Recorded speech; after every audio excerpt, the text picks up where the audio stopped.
I was muted. That would explain it. All right, so I didn't get to see this today because I had some neighborhood events to go to, and then I worked, that kind of stuff, so been kind of busy.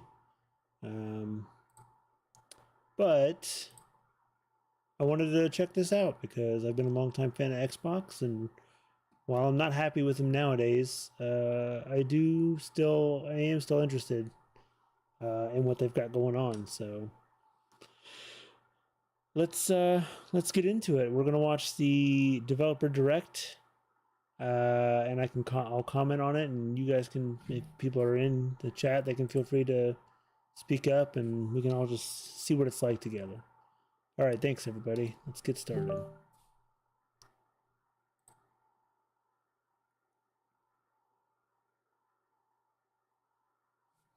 I've not looked at what any of this is, or what it's about, or what things were announced, or anything like that.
I'm not sure what to do with my hands.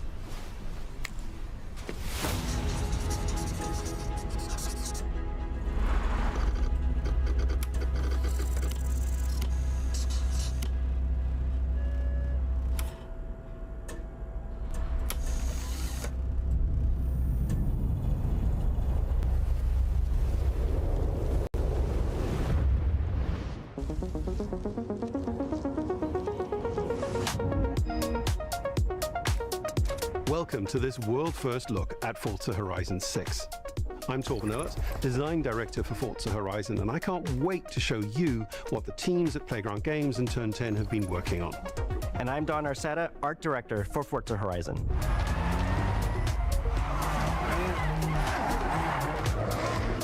The Horizon Festival is a celebration of beautiful cars, hit music, and breathtaking locations around the world. And now we're taking you to the place we've wanted to visit for a very long time, Japan. We designed a campaign that really focuses on your journey. You don't start as a superstar of the festival or a racing champion or even a rookie. You'll start out as just a tourist in Japan. Your first goal is to join the Horizon Festival by completing the Horizon qualifiers. After that, you'll rise through the ranks, unlocking wristbands as you complete races in faster, more exciting cars. At the end of each round, you must prove you're ready to move up by completing spectacular events to unlock your next wristband. These include classic Horizon showcases and our new Horizon Rush events, where you show off your skills on thrilling obstacle courses, like this one at the docks in Tokyo City. When you finally earn your gold wristband, you get access to Legend Island, an exclusive region of the world with unique events, tracks, and areas to explore, and that will be a true accomplishment. throughout that journey, all of Japan outside the Horizon Festival is yours to explore at your own pace. So, let's talk about the location we've all been waiting for. Japan is the ideal location for our biggest, most exciting game yet. Full of beautiful landscapes and stunning contrasts of rural and urban, modern and traditional. This is our largest map, full of verticality, diverse biomes, seasonality, and breathtaking driving experiences, elevated by Japan's unique car culture. So we knew from the start that we wanted to deliver the most compelling and authentic game possible. To help us create those experiences in-game, we sought out advice and insight from people who've lived with Japanese car culture their entire lives. As someone who grew up in Los Angeles and Tokyo, both cities known for car culture, I developed a passion for cars early. I've also worked extensively supporting creative collaborations between Japanese and Western video game studios. Over the course of production, I had many conversations with the team about the nuances and the details of Japanese culture and how to reflect these in Forza Horizon 6. As an example, when we discussed naming options for the player home at Tokyo Docks, we discussed the building number, picking 7 and 8 because those two numbers are considered fortunate in Japan. In fact, these numbers are also part of a well-known Japanese proverb, Nanakorobi Yaoki, which means never give up. When our team builds a Forza Horizon game, we focus on the essence of the place, what makes it special and unique. At the start of production, our team traveled to Japan to capture reference for everything. Time-lapses of real Japanese skies, photogrammetry of trees and geology, scans of roads and buildings, and things as simple as water kick-up and the way fallen cherry blossoms respond to passing cars. From these references, we then work to capture the soul of those places, adapting it for Horizon's open-world gameplay. And since Japan is home to driving experiences unlike anywhere else, that process begins with the roads. Inspired by the C1 Loop, Ginkgo Avenue, and mountain passes, like Mount Haruna and Bandai Atsuma. Then we layer in the details around them, creating a world where every road leads to discovery. For this game, we've built our biggest urban area yet. Our Tokyo city is 5 times larger than anything we've designed before, with multiple districts, each with a unique identity. We work to create a city where every road, every corner, and every shortcut is fun to drive and a delight to explore. Seasonal change in Japan is dramatic, and these changes are widely celebrated in local culture. We've captured that in game so that you'll see those changes reflected in the world around you as you explore.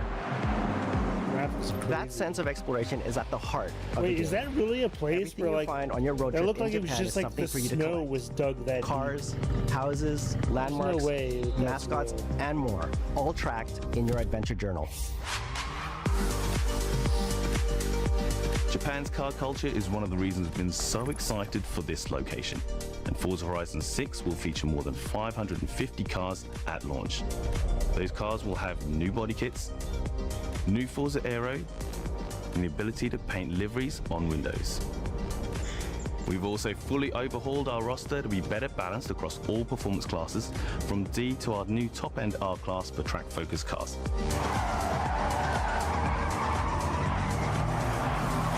We've improved how each car is affected by the world. For example, with new cosmetic tyre wear, so each car responds authentically as you rack up the miles on those iconic Japanese roads. No, with more did the cars on update day not one take? than ever before. We've also created new ways to expand your car I said I was collection doing as just you explore. chatting while I was watching the Xbox. Parked on driveways around the world, They you'll did not encounter say our that? new aftermarket cars. They're always I guess the bargains category and is include not. some extremely rare and unique cars to show off in your garage. We're not just bringing classic JDM to life, but also showcasing some of the newest, most exciting cars in the world. And Forza Horizon 6 cover car is one of them. change it to just GR chatting. GT is a race-derived road car that combines motorsport performance with road-going excellence. And our How about game that? is Is the that ideal better? place to experience the most modern iteration of Kazoo Racing's relentless pursuit of Japanese engineering perfection. Our cars sound better than ever, with greater detail and remastered audio, all brought to life by new acoustic modeling technology. Did you ever play these simulating games, the soundscape Stardust? of the world. Welcome in, by the way. Thanks for stopping by.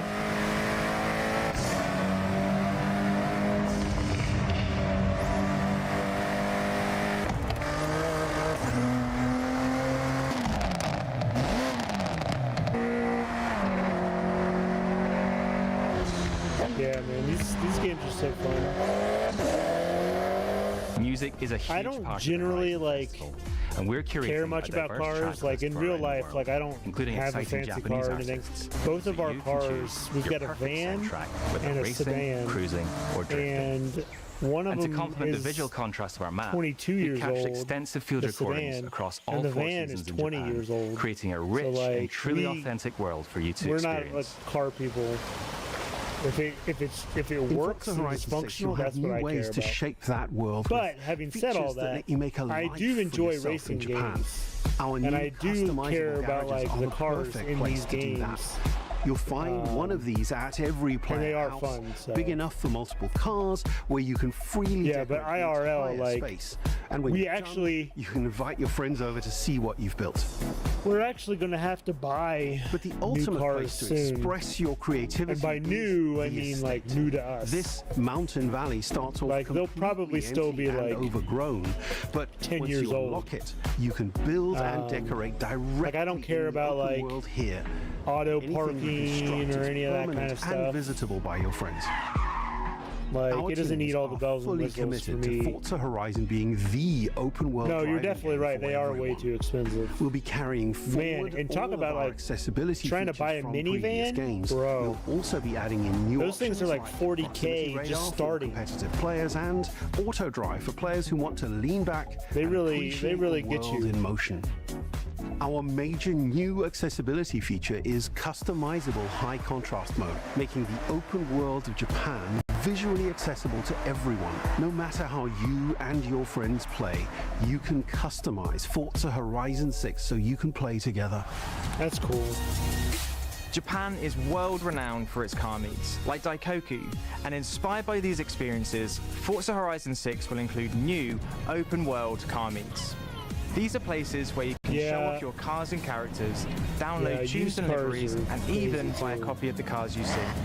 Then head out together to I was looking at like Carvana, I think it was. like street races, And they're like, yeah, we'll give you new $1,000 Toyota trade-in iconic value maritime for your races down your current Japanese car. mountain passes. And oh, by the way, this There's more to do in the open world than ever 12-year-old. before. New shared experiences. I was like looking at Horizon Toyota. Time Attack Circuits. These are seamlessly part. No, of the not even open world. Toyota. I was looking No at. loads, I was looking at no a Prius. matchmaking, just a truly. I was looking social at a experience Prius, with you, your and friends, those and the things are in-world like $14,000 Playing together is easier for and more a rewarding than like ever. 12-year-old Prius.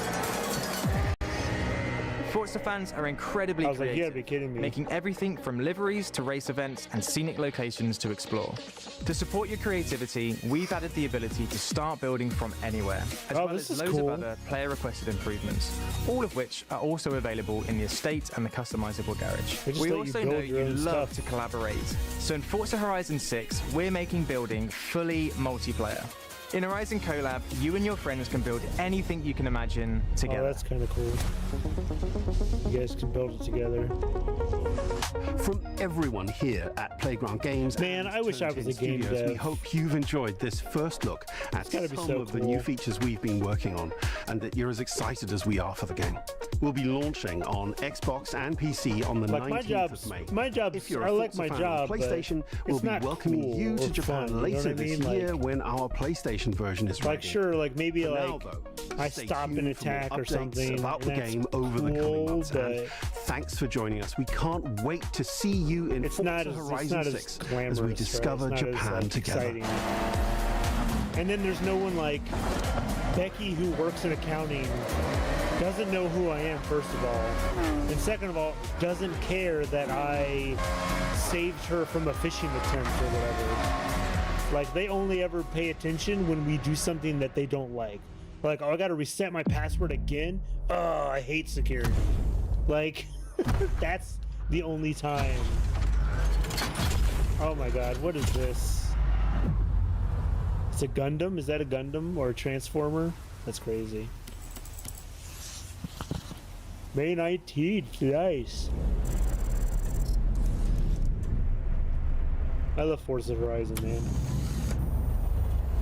So Game Freak, aren't they? I feel like Game Freak, are they the ones who used to make Pokemon games, or am I getting that wrong? I thought Game Freak used to make Pokemon. I remember I've played something made by Game Freak before. 皆さんこんにちは。ゲームフリークのゼネラルプロデューサー大森茂です。ここは東京にあるゲームフリークのオフィスです。ビースト・オブ・リンカネーションはかつてない新しい体験を作り出すことに主眼を置いたゲームフリーク独自の取り組みギアプロジェクトから生まれた新しい挑戦です。これまでもポケットモンスターシリーズ、Yeah, there you go, Pokemon. I was right. ギガレッカーなどさまざまなオリジナルゲームタイトルを世に送り出し、常に新しいアイデアや世界観の構築に挑戦しています。 This looks cool. ビースト・オブ・リンカネーションは You got a pet wolf? 新しい That's 体験が cool. できるゲームです。遠い未来、文明崩壊後の汚れに侵食された日本、そして一人と一匹のアクション RPG というゲームプレイで構築されています。この美しくも過酷なビースト・オブ・リンカネーションの世界で皆さんにも臨場感あふれる冒険を味わっていただくことができればと心から願っています。 Yo, that looks cool. これまではポケットモンスタ You ー know シ what リー the ズ wolf バトル reminds プ me ランナ of, ー right? サウンドマネージャーを務めて Princess きました Mononoke. That's た what it reminds だ me 新しい of. ゲームに挑戦した That's いとい where う that's where I 強い衝 go 動もずっ whenever と I あった see a んです wolf like that.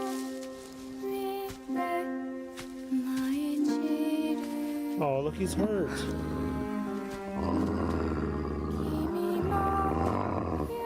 最初は黙々とそのゲームである感覚を自分の心に問いかけることから始めていま Quietly した asking my 世 own 界観も heart. キャラクターもゲームデザインも決めずに Yo, ただどんな感覚がいいんだろうと探っていましたそうしているうちに Searching what feeling ぬくも would り feel good. 頼もしさそして寂しさが入り混じったような感覚が最もしっくりきたんです自分の心に反応しま Oh, し this man's lonely. た隔離された主人公 Somebody give him この a 世界を一緒に旅していくぬくもりのある相棒クーもその過程で生まれました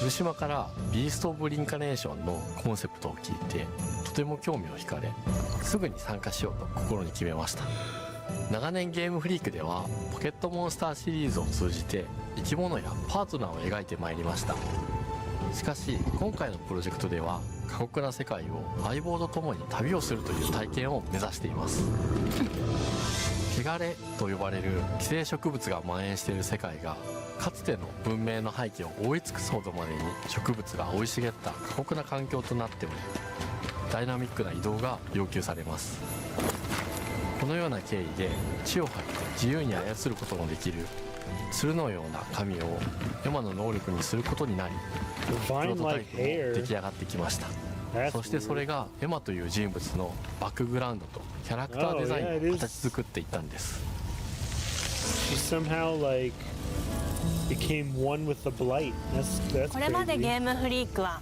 動植物や自然と真摯に向き合ってきました形状を自由に変えられて武器のように鋭くなりつつも美しいそんな中核となるモチーフとして植物を選びましたただ単に美しい植物を風景で表現するだけではなく遊びにも植物を取り入れましたしっくりとくるモチーフを見出しゲームデザインとモチーフを紐付けることはポケットモンスターシリーズの開発を通じて培ってきた重要なステップですモチーフが決まった段階でコンセプトアーティストの幸田一馬さんご協力のもとこの世界のビジュアルを形作っていくことにしましたエマとクーの姿を思い描いた時自然に支 I'm 配 here さ for れる this. 世 This is the 界 kind の of 舞 thing I 台とし like. て日本が This ぴ is ったりだと exactly 考 why えま I した was playing Horizon Zero 日 Dawn 本の again. 昔から続く山々に囲まれた Like 自然豊かな風景と dystopian SF が入り混じった世界をエマとクーが歩く姿を自然にイメージできました。さらに植物をモチーフとした重要な存在として植物と動物が融合した生物でもある腐食体も出来上がっていきました。腐食体のデザインは当時私が注目していたデジタルアーティストの森田裕樹さんにお願いすることにしました。世界の舞台を作ると同時にエマとクーの物語を作り上げていきました。ストーリーの舞台は西暦4026年の日本です。はるか昔に発生した汚れという名の寄生植物の影響で人類の大半が消滅した後の世界です。エマは腐食体を狩り、その汚れを自分の体に封じ込めることができるという特別な能力を持っています。ただそれがゆえにエマは恐れられ、人々が住むコロニーから隔離され暮らしています。エマと彼女の相棒となるクーは日本の東の地で出会います。そのクーの目的がこのゲームの謎の一つでもあります。名前は何だ？クーだ。クーから目を離さない方がいい。ああ、分かってる。Who's Brad? What? Uh-oh. 封じ後エンバー、お前に輪廻の獣討伐の命を出す。都に迫る輪廻の獣を討伐するにはエマとクーの力を強化していく必要があります。そのためにこの世界に存在する強力な腐食体主を討伐し、その力を取り込んでいくことになります。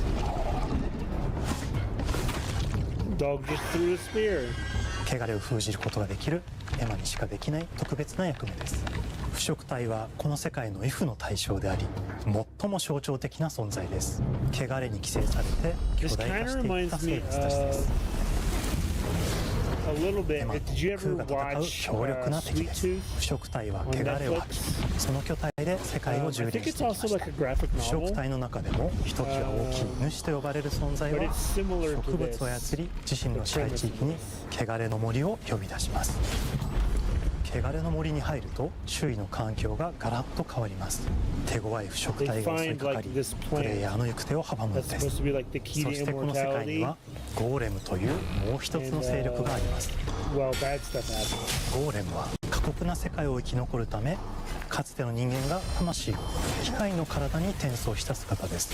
2000年の間に凄まじい戦闘技術を身につけましたが、一方で魂は劣化してしまっていて暴走しています。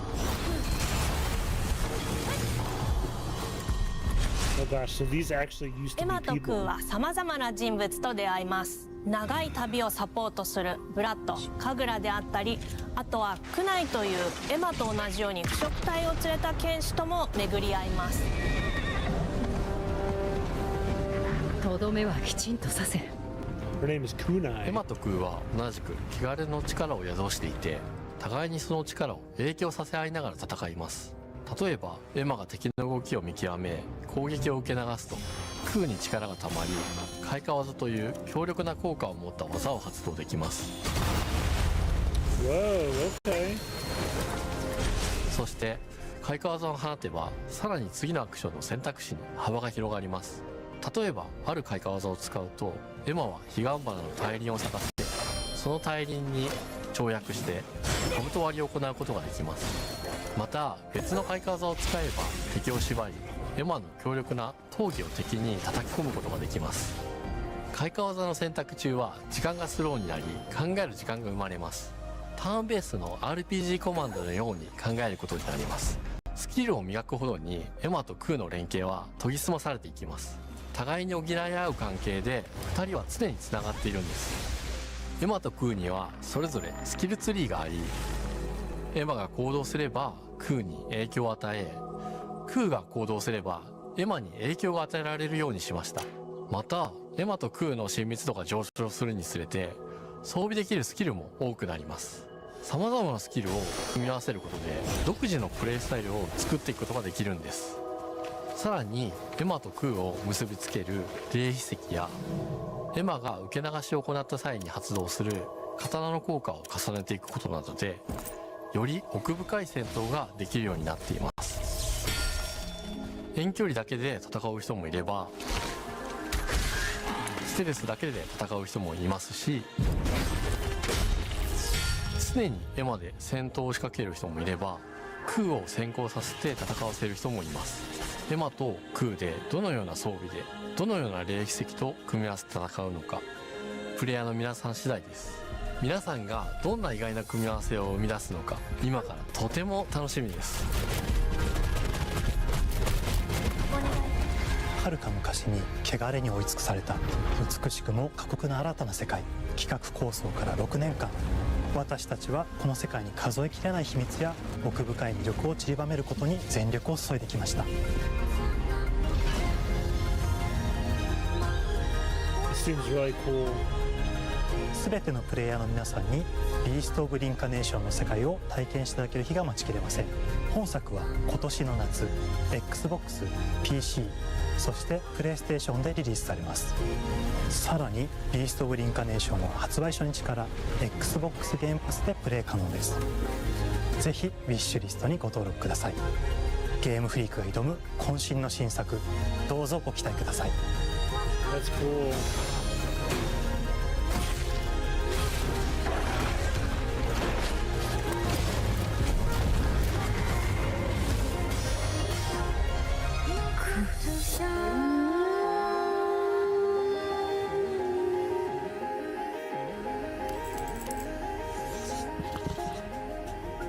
Nice.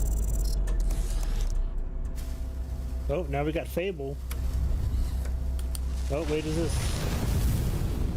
Oh gosh, Double Fine. What have you done?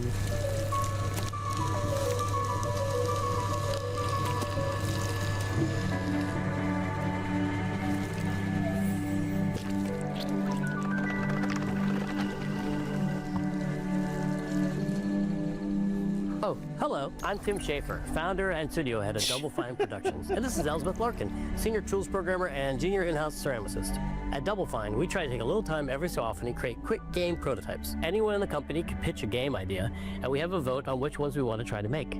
We forget the projects we're currently working on, basically get amnesia, and we do this for 2 weeks. That's a fortnight. And we build a few of these experimental game prototypes. We call this process Amnesia Fortnight. We've had all sorts of great ideas come out of this process.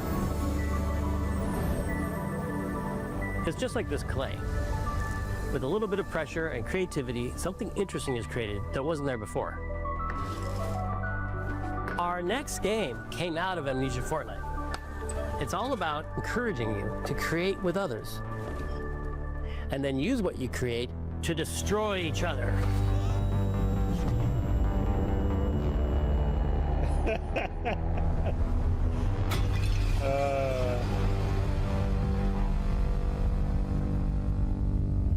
Don't worry, it's easy to make a new pot if you're playing Kiln, our online multiplayer pottery party brawler. They're so stupid. I love it.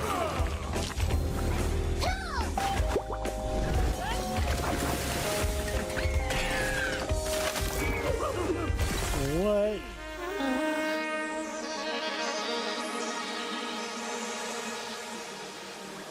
We love to explore new and original ideas here at Double Fine. Alongside last year's Weird But Chill game Keeper, featuring surreal and dreamlike exploration. Good game. Kiln is the other side of that coin, bringing high energy, expressive multiplayer action.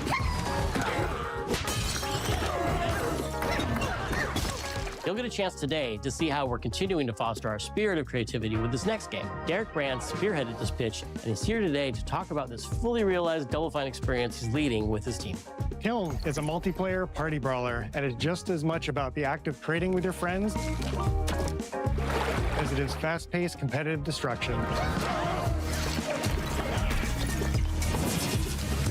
We built this game to respond to your creative design choices, as well as your relentless cruelty to anthropomorphized clay pots.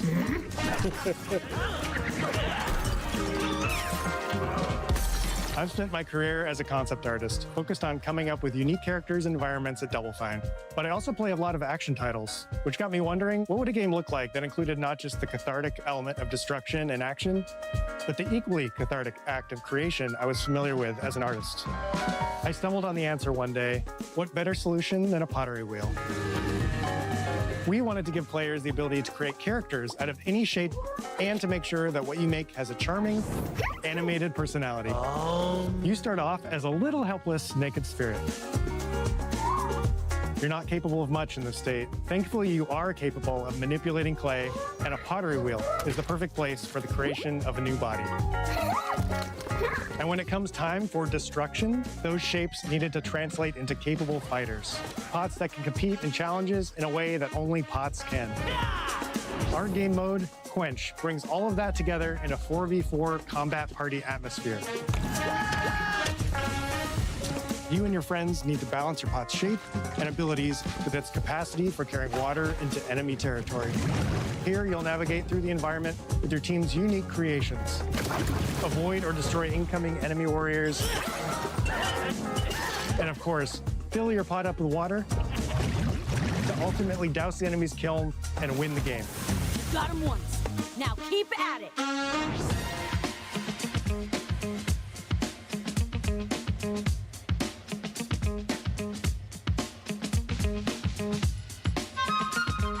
With Kiln, we wanted to give players what we know they've always wanted from Double Fine. A best-in-class pottery sim, of course.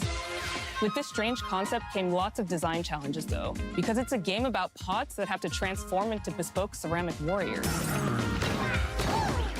We had to figure out how to make an art tool, a character builder, and a loadout system all together, while keeping the whole experience approachable for anyone, not just pottery masters.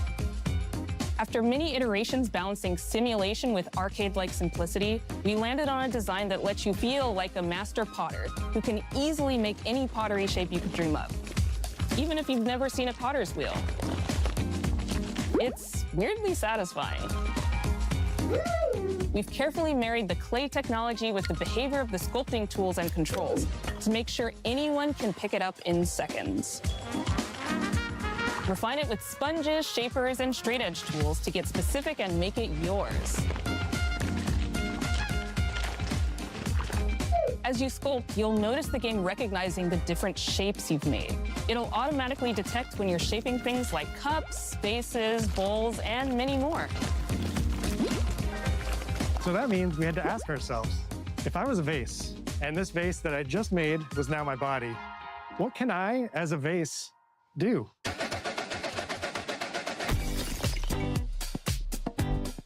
Every pot and kiln needs to have a core set of moves fit for a warrior. To run, jump, attack, and roll. They also must have moves fit for a pot to fill up with water and then splash that water out.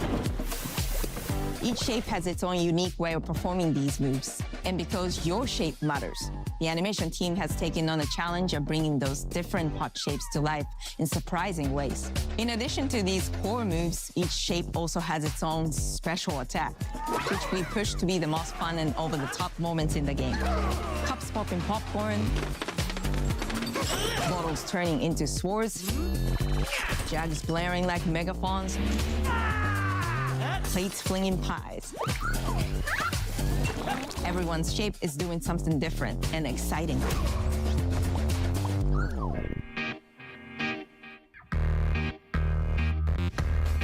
As you fight over the water on the battlefield and try to extinguish your opponent's kiln, you'll have to pay attention to each map's unique nuances. Our mantra of shape matters carries over into our maps. We specifically designed our maps to integrate with how you choose to play and what pot you choose to play as. So you'll see things like secret tunnels that only fit certain size pots and pathways that are only traversable with certain shapes. You'll fight on fractured, floating pieces of ancient history, like an ancient Greek nightclub fit for Dionysus. It's even got a dance floor. Navigate Athena's giant strategic war map, inflating sponge warriors with water to rearrange the battlefield to your advantage. Fight in the Egyptian god Set's dingy punk venue, complete with a mosh pit where only one pot can emerge unbroken. Leverage your unique creations. Everything from your size, your capacity to carry water, your speed to cross the battlefield, and other choices you can make will define how you want to approach your playstyle. Do you want a team full of large cups, maximizing your dousing potential? Go back down, baby! Or a team of tiny ninja saucers ready to quickly smash up anything that gets in their way? Or a unique combination you've discovered that balances power and splashability? If you're skilled enough to end up at the enemy kiln with lots of water, you can unleash a powerful super splash ability that does tons of damage and makes the kiln vulnerable to further attacks, letting you and your team dunk on the enemy kiln to either win big or turn the tide and make a comeback. And that is how it's done. At the end of a round, the cycle of creation and destruction loops around again, and now you're back in the wedge, a multiplayer lobby where you can hang at the wheel and make something cool with your friends. You've just earned XP points and chips from battle. Now you can load up on art supplies and expand your pot-making options. I think of the game being so much about the fighting, but when people play it, they just want to create all day long. Our decoration system was designed to support your creativity. As we did with the design of the sculpting process, we looked to the pottery studio for inspiration. We found ways to translate the experience of adding spouts, lids, and handles, as well as glazing to kiln. Every design choice we made ultimately serves the goal of enabling a near infinite range of possibilities. We can't wait to see what your favorite designs are. It's all about my pizza party themed small jug. It becomes a drill that can dive under enemies, and it pops up with a special delivery of destruction. I love a medium jug, a simple handle, a 2-layer watermelon glaze, and I'm ready to bring the good vibes into the chaos. My favorite is the large vase. It has a UFO-like animation, and it's great for team defense and protecting your Bix. Hands down, the best pot shape is a small bowl.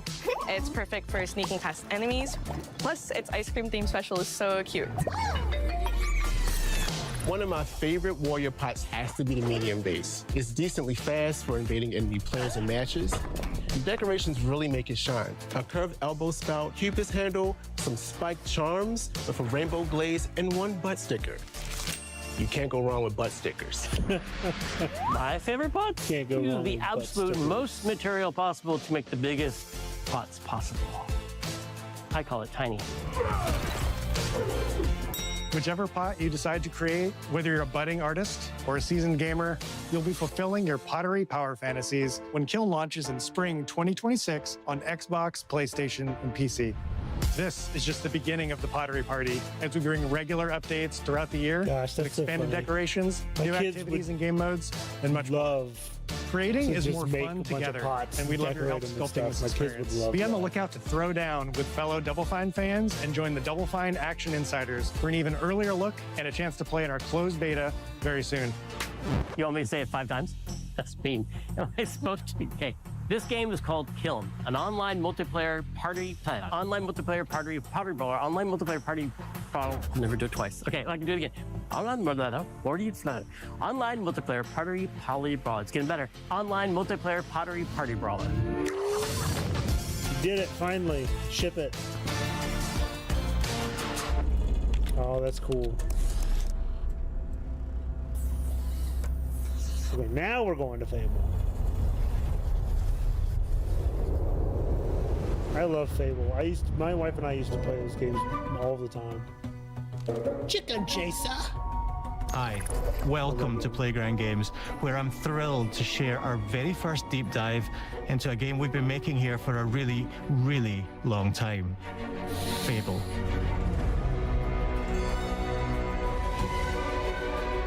Playground Games is renowned for fun, immersive, and visually stunning open-world experiences. Since 2010, we've been developing the Forza Horizon series right here in Royal Leamington Spa, a charming little town in the middle of England. As Horizon has grown, so have we. Over the past few years, we've built a new team to carry that reputation into a new genre that we are incredibly passionate about. Fable is Playground's first open-world action RPG, and we couldn't be more proud to be carrying on the work of the legendary Lionhead Studios, the original creators of the franchise. And although our game is a new beginning, I think what we're making is really faithful to the spirit of the classic Lionhead trilogy that we all love. At the heart of our game is a simple, recurring question. What does it mean to you to be a hero? Our game is about choices and their consequences. It's packed with action, drama, British humour, moral dilemmas, and quite a few chickens. All of this combines in a fairy tale which could only be fable. In classic Fable fashion, you begin the game as a child, growing up in the sleepy rural village of Briar Hill. It's here that in a moment of extreme danger, your heroic powers first emerge, and we discover that you are Albion's first hero in a generation. But not long afterwards, disaster strikes, and the people of your village, including your beloved grandma, are turned to stone by a mysterious stranger. Suddenly alone in the world, you'll set off on an adventure which will change Albion forever. Venturing out into the world is a huge moment because this is Albion like you've never seen it before.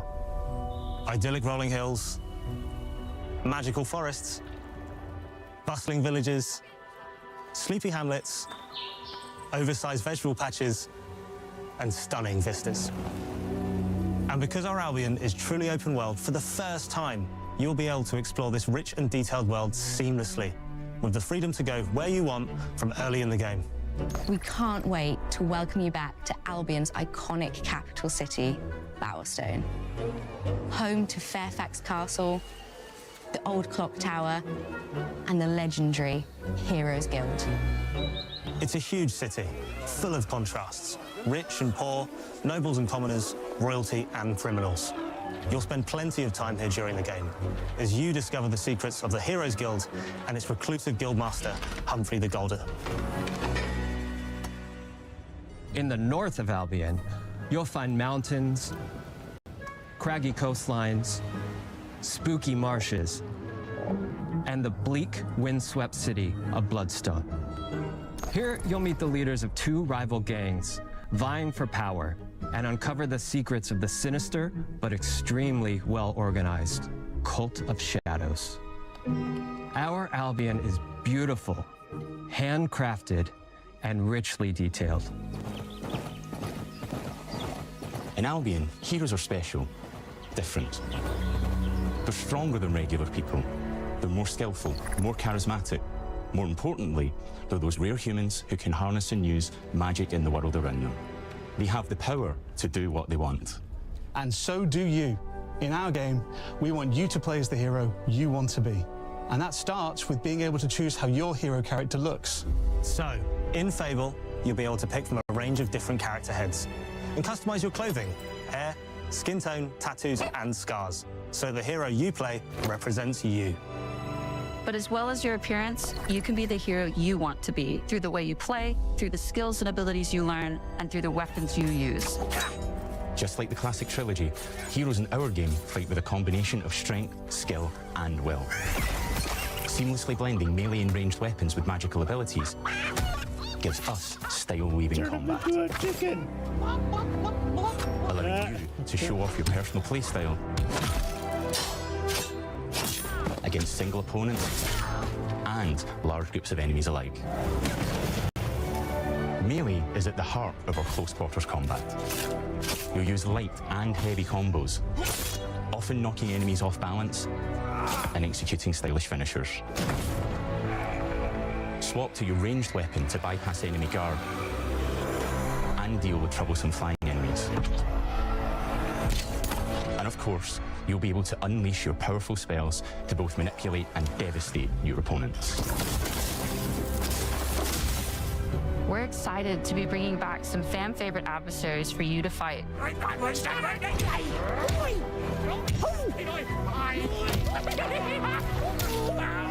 Hobbs are back, as are Balverines, Hollowfolk, and Trolls. And we're adding brand new enemies too, like this fearsome cockatrice, a giant fire-breathing chicken. Each enemy family is different, with their own weaknesses to exploit and defenses to overcome. But with all the unique tools in your combat toolbox, how you defeat your enemies is up to you.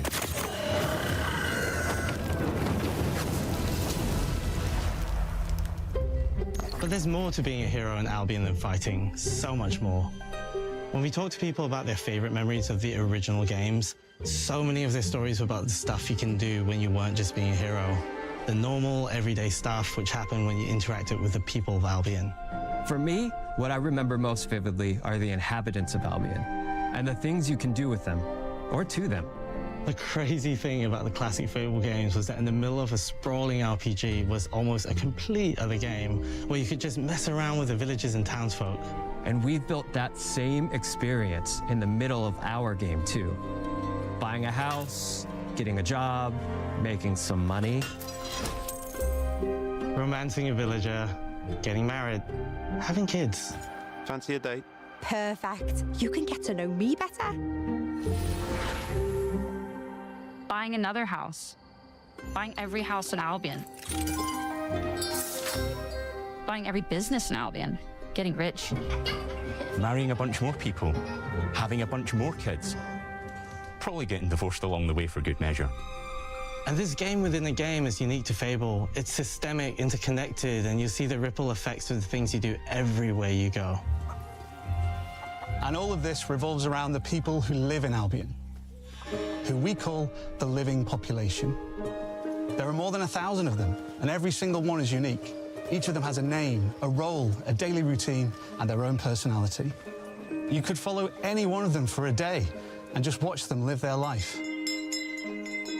They'll get up, go to work, spend some leisure time on hobbies, then go home to bed. But what's even cooler is that you can talk to every single one of them in fully voiced conversations and interact with them in loads of different ways. Maybe the job they go to is working for you because you hired them to work in one of your businesses. Hey, you. Working hard? How can I help you, boss? Maybe the bed they sleep in is in a house you own because you're the landlord. Or maybe their bed is on the street because you evicted them. All right. Oh, it's you. You're awful. And all of the stuff you do affects what they think of you. You're a legend. Because everything you do builds your reputation. Very impressive.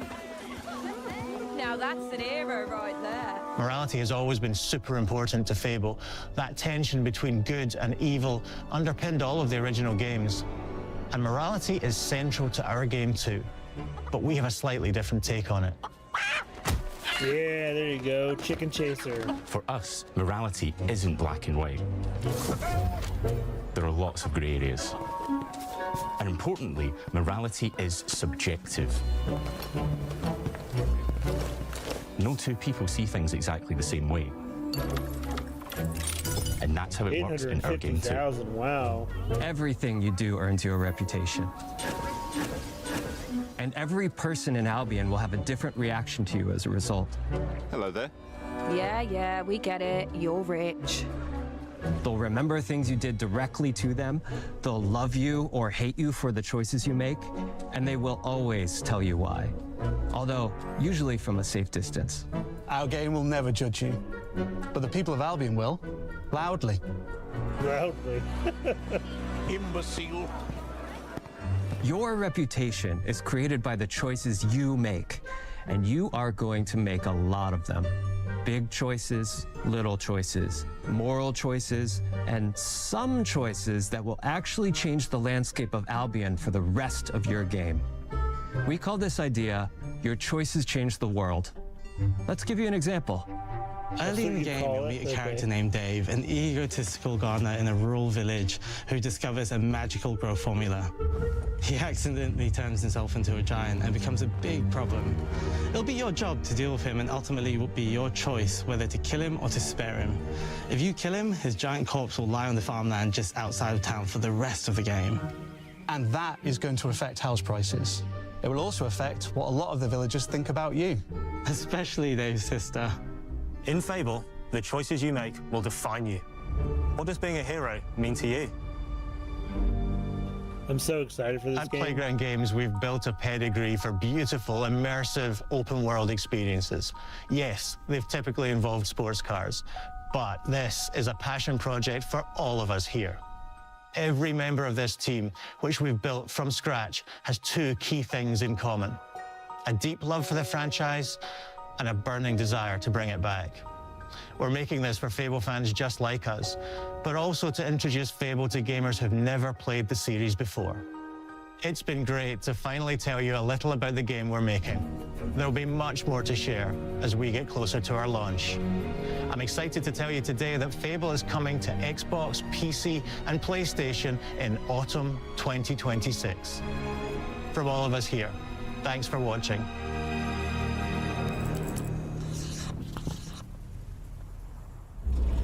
That looks cool.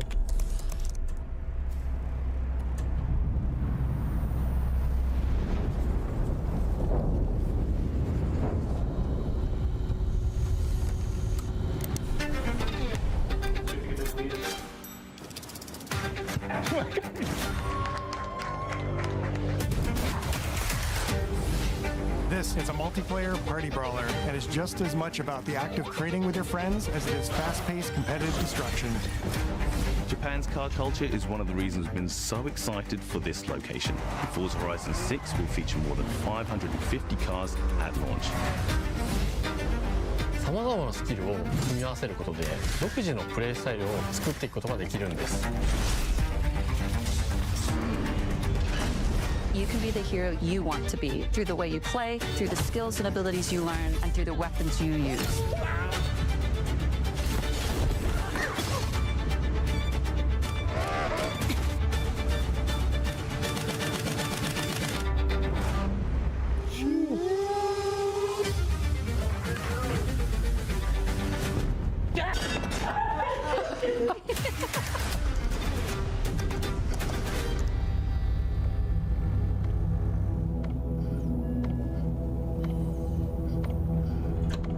Cool. All right.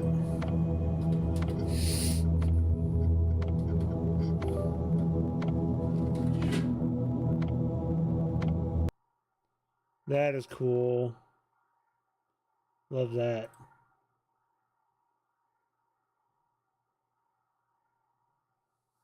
All right, let's go and play some Horizon Forbidden West. Shall we? All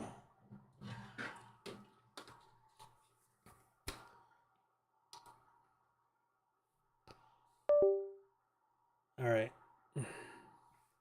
Let's boot this up.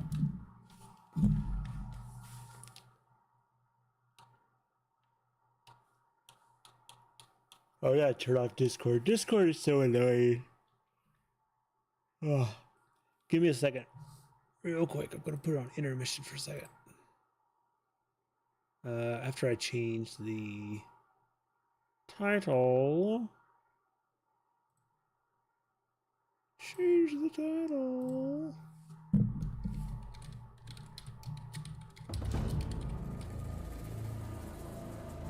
Horizon? No, it's Horizon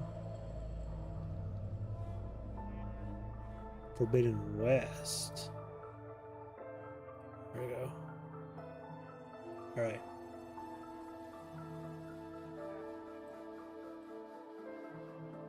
Be right back.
Oh god, that was weird to watch. See, looky what I found. Looky, looky, looky. Nice, dude. Isn't that pretty? It is pretty.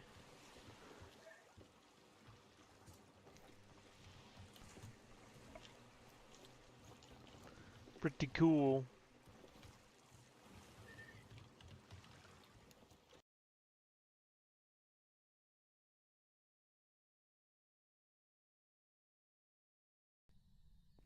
Oh well. I wonder if it moved to a different room after we smudged it. But it's still cold in here, though. Yeah, it's still like -8, like in that whole area. And even if we had moved rooms, the activity meter would still be going up. Yeah, the Or activity just meter bring is me the not name. moved at all. Like, it hasn't blipped in like the last 15-20 minutes. Yeah. Alright. Yep. Well, let's just Yuri it up and call it. Everybody got their journals filled? Hurry, Yeah. hurry, hurry before Guru gets to the van. Fuck you guys. Yep. Leave him behind. I'm here. He's dead to us. Leave him behind. Oh, Guru, you had your book filled out, right? Yeah, I did. Back when we first decided it was a Yuri, like an hour ago. Yuri.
Okay.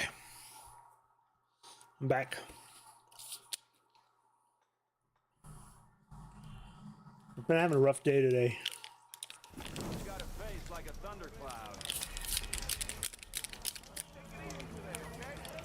I went to a visitation for one of my neighbors. So it's been an emotional day, and I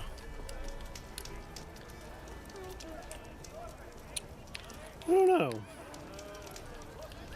just, you know, in a funk, kind of. But let's play some games, shall we? First, I'm gonna make a drink here. Gotta put my powder into my drink here. This is a It's peach lemonade. Peach lemonade.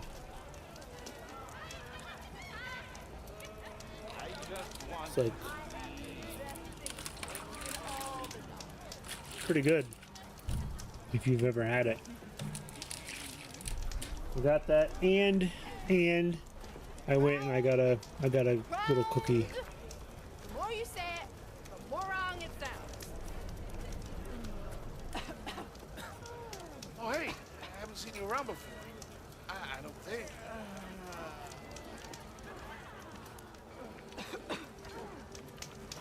All right. This is like the first big settlement we've been to. 3 months. Almost 4. Last time I was back, he'd already started walking, and I missed it. So she was 93, and I don't know why. I'm not exactly sure. I know she had some like, Missing these moments I think she had some like kidney problems, Those few shards are gonna or liver problems, and she just, the doctor said she just wasn't getting better. Basically, like it was, Why else would one leave a glory of there was no, nothing interesting happened. I don't know if there was nothing they could do necessarily, but that's kind of the impression I got. And, you know, it's one of those things where like, you don't want to ask too many questions of the survivors because it's, you know, it's hard for them to talk about it. Why would And, machines into our own land? You mean the land that honest you know, it's not really going to change anything. And so I don't, you know, the last thing I want to do is hurt these people. I actually care about them quite a bit. Which is why, you know, I went to her visitation and everything, because she was just very, very kind. And, you know, well, I've only known her for a few years since we moved into this house, but they've been such wonderful neighbors. They're just really, really great people, just so loving, so accepting, so nice. So, you know, I wanted to show my support, and go, and also, like I said, like I really liked her, you know. She was feisty, but she was very kind, and We are on the same like side she was just always thinking of other people. Whenever I would go over there and talk to her, she would tell me like about the new books she was reading and stuff. Like she had a huge stack of books, and she was just always so positive, and it was just fun to talk to her. And yeah, it just made you feel good, you know. She talked about how much she loved my kids, loved seeing my kids playing and stuff in the backyard, and the dogs, and she would always get excited whenever she'd see them in our backyard and stuff like that. So she was just a wonderful person. So yeah, you know, people like her, and honestly, and that family, like, make you realize and make you feel like, man, there is hope for society, right? Like there is hope for humanity, because these people, they're just nice, like just nice. They don't do anything out of like expecting to get anything back or anything, you know. Like they just are very kind people. And you know, 4 generations of the family live in that house, and they're just such good people. It's, you know, it really makes you think about yourself. And one of the things is like, I'm not sure how I got the reputation, but they would always talk about, you know, how strong I am, and to the point where it's a little embarrassing. Like, you know, I picked up a couple cinder blocks one time, but because, you know, I don't know, they just thought it was like the biggest feat of strength. And they talked about like how kind I was and how nice I was and stuff. And like, you know, it's one of those things where it's like, I know the faults in my own person, right? And I'm my harshest critic. And so for them to be saying those things, like, it just made me all the more determined to like live up to it. So I mean, in her own way, and in their own way, like, thanks, Tardis, I appreciate it. On the same side here. But it's like, you know, like, they see me in a light that I don't see myself in very often. So yeah, I mean, like, in even the short time I knew her, like, she greatly affected me in my life, and you know, she makes me want to live up to that reputation. Like, I want to live up to that. I want to be, you know, a strong person, not just like physically, but you know, like, to be the kind of person that you can count on, and that, you know, the kind of person who's there for you, and who, you know, takes care of other people, you know, because it's the right thing to do, like they do, and like she did. So yeah, I mean, and so it was sad. I mean, at the visitation, I was a lot more emotional than I thought I was going to be. And so I stayed the whole time. We are on the same side here. And I didn't really know anybody else. I just knew the family. You know, I didn't really know anybody else, but that, I mean, that doesn't matter. But it was just like, I would hear them as I like gave them a hug and then like walked away. Like, someone would be like, "Who is that?" And they would be like, "The neighbors." He's a neighbor. He's, you know, the neighbor. He's a neighbor. Like, stuff like that. So like, they actually, you know, everyone there was super kind and everything. It's not to say like I didn't feel like I belonged there. I totally did. I just mean, like, you know, it was just a really emotional thing, you know. And it also reminded me of like when my grandparents passed, and going to their, you know, being at their visitations and all that stuff, and being that part, like that part of it would, like, I don't really remember much from then, because it's kind of like you're numb, right? Like, you're numb at that point, and you're like putting one foot in front of the other, and that's like all you're really thinking about. So, you know, I wanted to be there for them, and my wife and I, like, you know, we want to take food over to them, and we want to do things for them so they don't have to worry about it, because the next couple weeks, like, because they all lived together, it's going to be even harder, right? Like, because they were together every single day. And, you know, I was talking to her grandson, and he was saying, like, you know, you open the fridge and there's her creamer, and there's her, you know, leftovers, and there's her, you know, whatever, like, that's the stuff she used. There's her cup that she used to drink her tea and coffee out of. Like just living in the constant reminder that they're not there anymore. So, like, that's got to be so hard. Yeah, I don't know. Like I said, it was just emotional.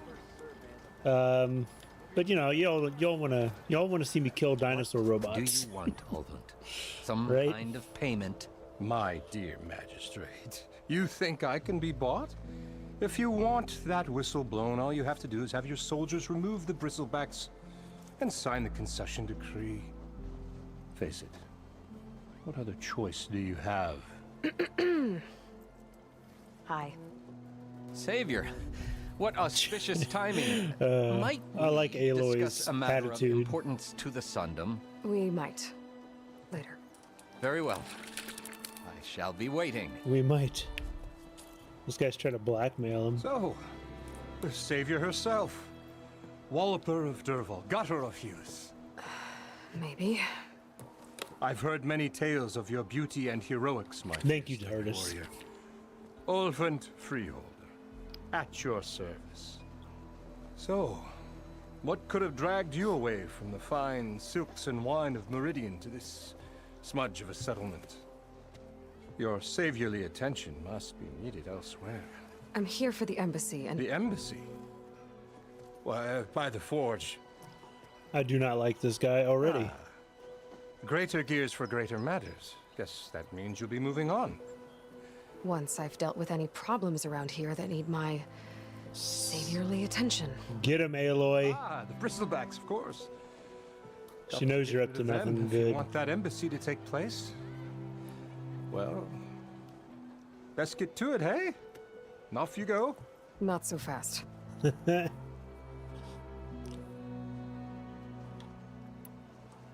Work you stoppage? ordered the work stoppage?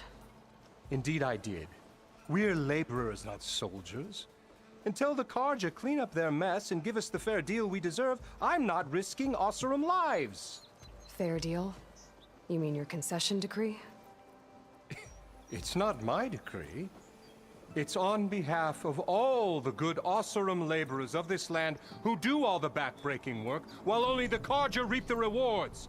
All we're asking for is the ability to share in this prosperity for a land worked by the people, for the people. Right. Then just how much would be your share? Only an amount appropriate to my contributions to this community, of course. Yeah, who appointed If you? Chainscrape is on Karja land, shouldn't a Karja be in charge? Who appointed you? The sensibilities of good Osseram folk, of course. You think a Karja can head this whole venture?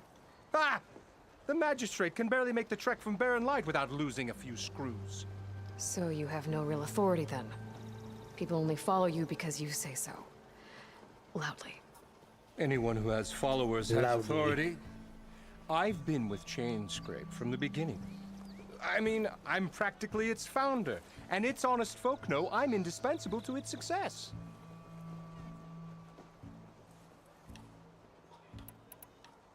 You said you founded Chainscrape. Somehow I doubt that. Practically founded, I said. I alone saw its potential when it was just a smattering of tents in Barren Light's shadow. I invested in the mine, convinced some friends back home to do the same, and here we are. You could say Chainscrape is what it is thanks to me. Oh, so you're not just standing around and profiting off everyone else? Not at all. Sure, I make a little return on my investment here and there, but my main priority, as it was from the beginning, is to look after the well-being of these honest, working Osseram.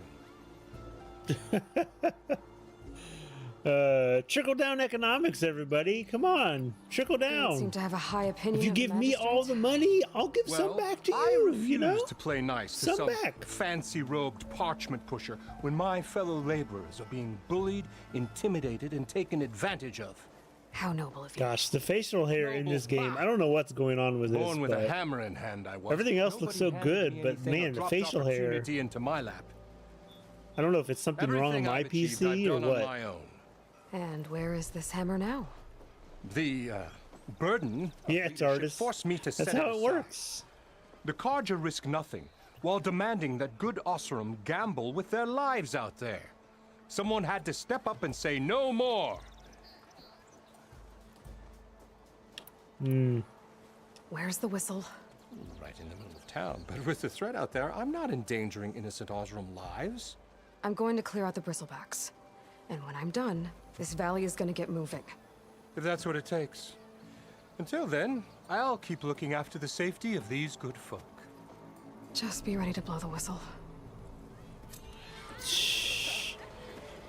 You Better get see what him. that Karja magistrate wanted. I bet he's in the tavern. Where's the tavern? Is the tavern? Kind of looks like a tavern. I'll drink you under the table anytime. Oh, yeah, drunk lady out front. It's gotta be the tavern, right?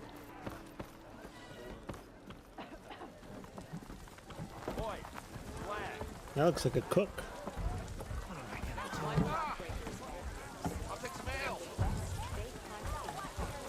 What do you want?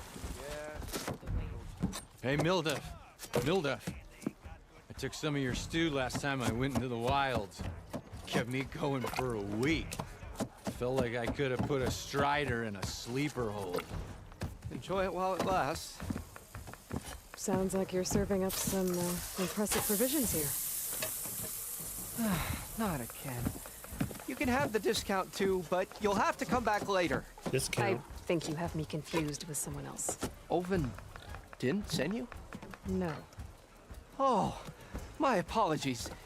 It's just that his minions won't stop pestering me. Now I've even worn out my special grill. Since I'm in the midst of a crisis, perhaps you could skip to what it is you wanted? Some of your food? Of course.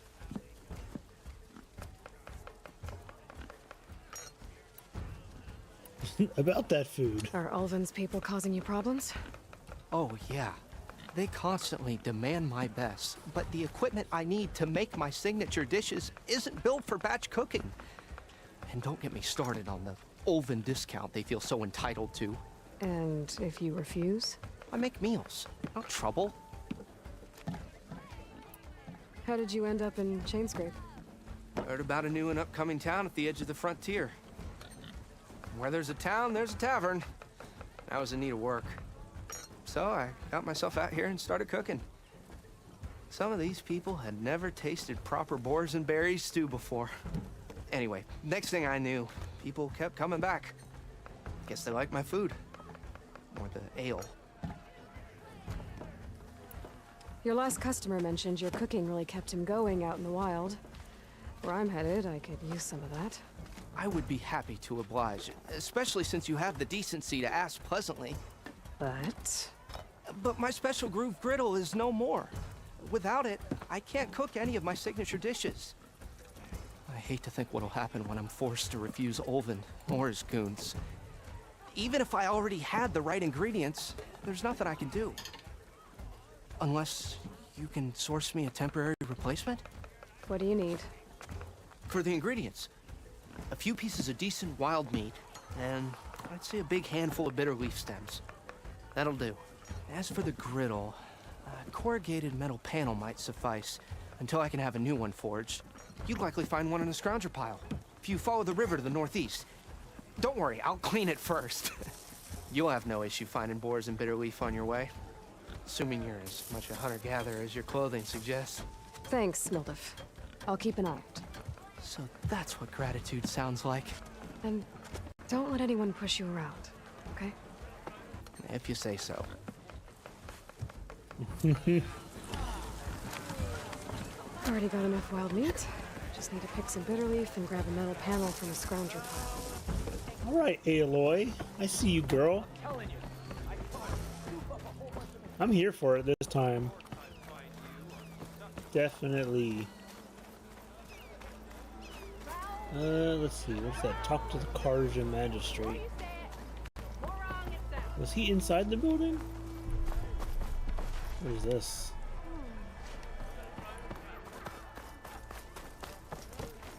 I guess he's inside the building. Oh, there he is. Savior, over here. Javad the Willing. Thank you for taking the time. And my condolences that you had to endure Ulvin's bloviating. I've dealt with worse. It sounds like he's really trying to put you over the barrel. The idea that the Karja purposely let bristlebacks into the Daunt, it's completely absurd. But the louder and longer he says it, the more support he'll get for his damned concession decree. How did the bristlebacks get into the Daunt? No one knows for sure. The first report of them came from west of the quarry. But unless they have wings I don't know about, I don't see how they could have come over the mountains. No other way in. The only way I know about is barren light. Look, if you can get to the bottom of this, I can offer a considerable bounty in return. Help me shut Ulvin up.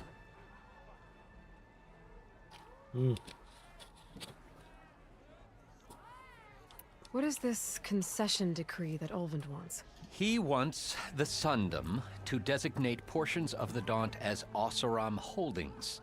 Only the portions, mind you, that produce any value. Let me guess.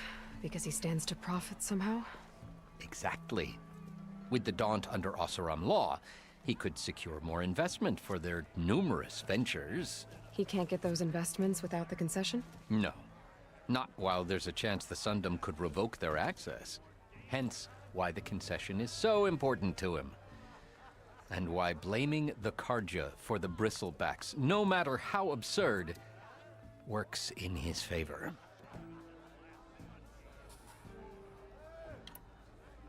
How does blaming the Karja for the bristlebacks help Ulvund get his concession? Look around. This may be the Sundom, but Chainscrape is all gears and rust and bad ale. Claiming that the Karja loosed the bristlebacks in order to intimidate Oseram laborers into obedience. Well, let's just say no one here has forgotten the atrocities of the Mad Sun King.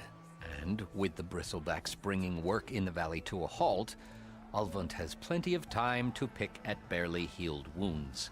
And if the Oseram refuse to work, unless the concession is signed, you won't have a choice. Correct. The reconstruction of Barren Light must continue. How did you get stuck out here? I asked for the posting, believe it or not. Overseeing the entire valley on behalf of the Sun King? It was an honor. Is an honor, I mean. But your job would be a lot easier without someone like Ulvund blasting hot air all the time? Ulvund's not going anywhere. I wouldn't He's be so been around sure. longer than I have. Even fancies himself the founder of Chainscrape. Well, I'll find a way to live with him. I have to. You said the bristlebacks were first spotted west of the quarry?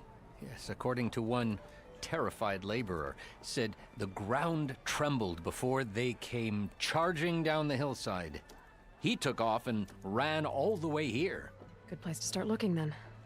If you learn the truth, maybe Ulvund will stop blaming the Karja for every problem under the sun, and maybe then he'll actually focus on rebuilding Barren Light instead.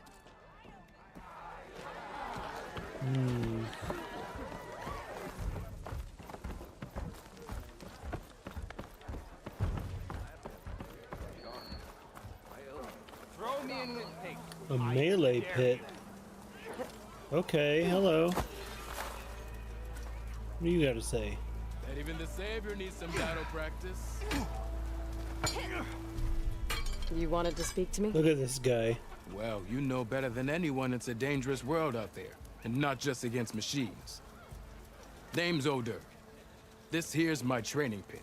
Best place to practice close combat this side of the Forbidden West. Say, I wonder who'd win in a fight.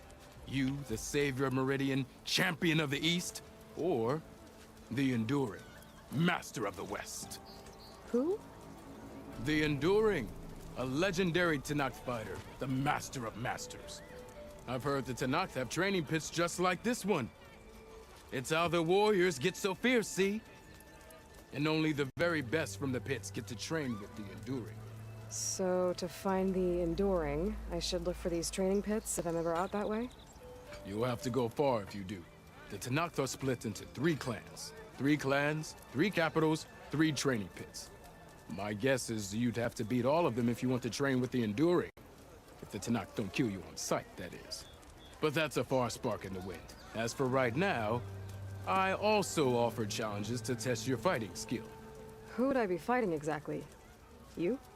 Well, I know you're the Savior and all, but you have to beat all the others first to challenge me. Rules are rules.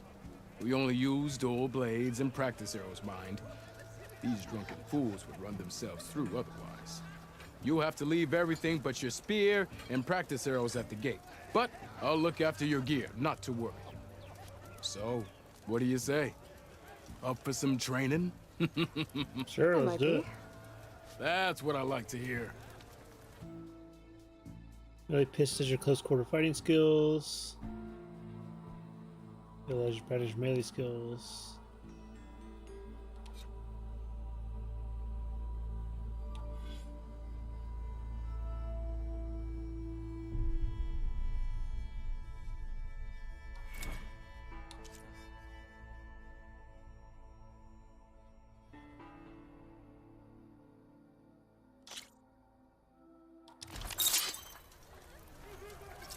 Oh, hi!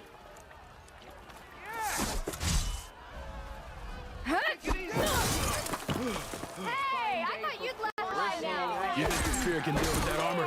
Use attacks to energize your spear. Yeah! Then hit your opponent with a heavy or power attack to blast the armor off. That's some damn good gear you got there, Red. What? He didn't hit me. That energy doesn't last forever. Shoot the glowing part of your opponent before the energy fades.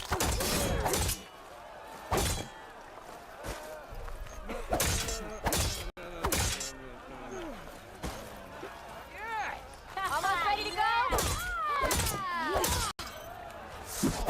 I can use your insights later on.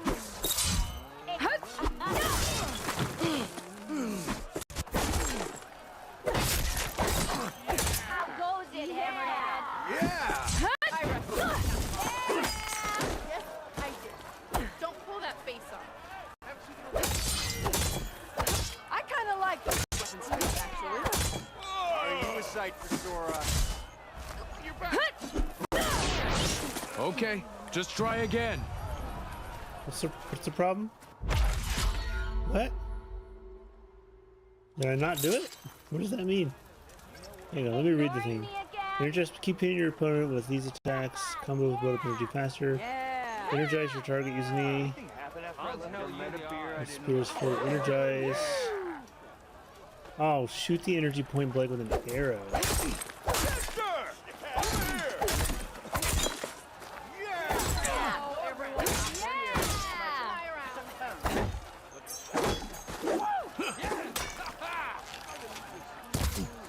Nope.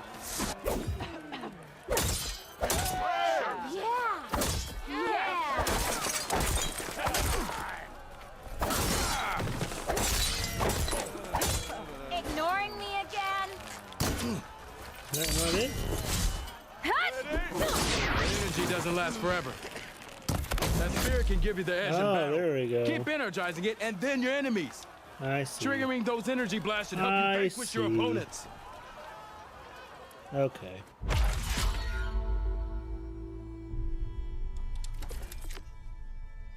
That's the only one I've got so far?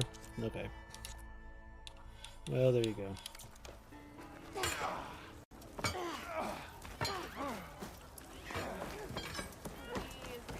I'll drink you a Oh, hi! Alright, where do we need to go? Oh, we got outfits here. Outfits, hello. I know you see me. Wait up! Save I it. regret everything. Wait. me? That guy looks like he's locked. Wonders will never cease. What does the lock Work mean? with a hammer in this state. This is your stash. Good day. Till Elvin blows that whistle, no one's working it. Yes.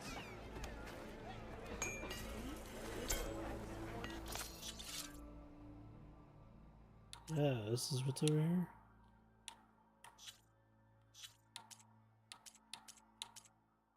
Strike pieces, what is that?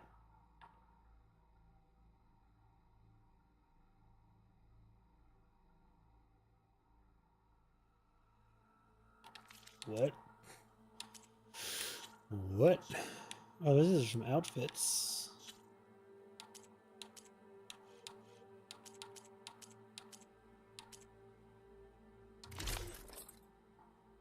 Three plus one.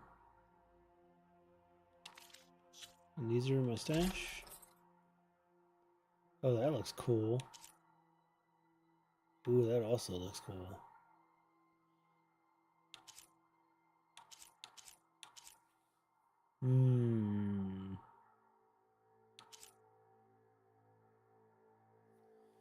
These both look pretty cool. .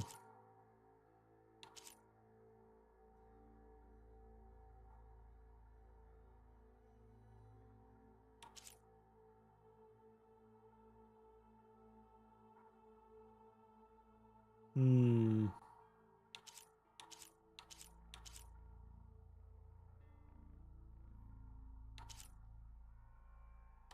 I like this.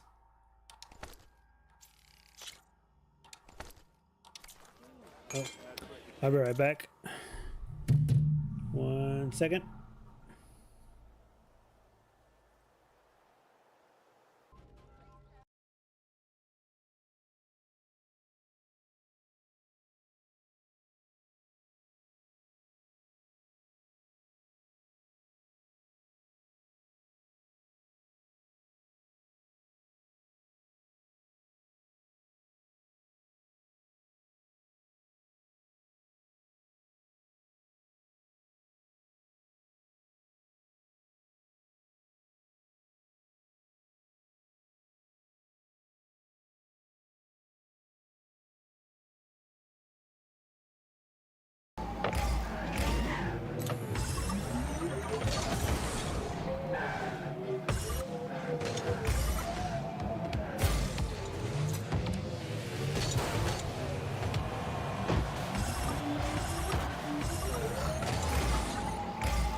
I never even thought about going to Moloch for that.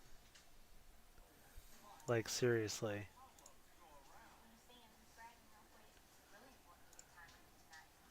Well, let's try that. Moloch's not broken. What was that other one we were looking for? We were looking for the... That, right? Oh, wait. I didn't close the...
audibly groaning right now.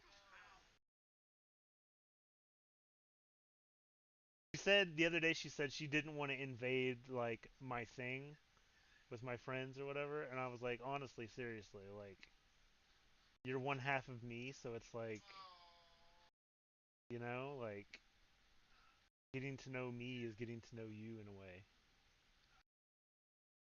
Oh, that's a good one. Look at that.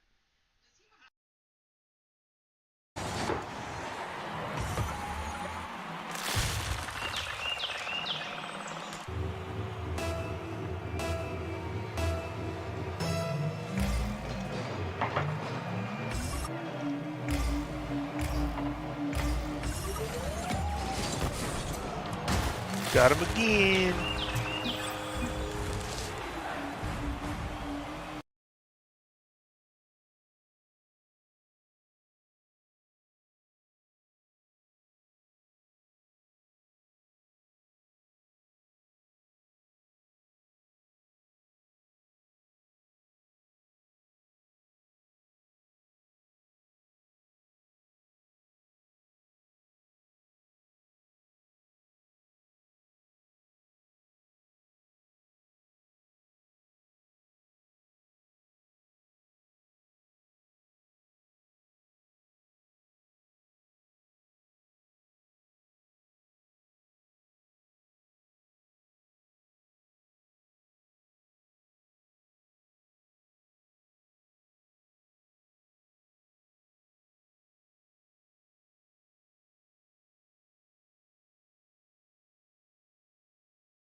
Hello.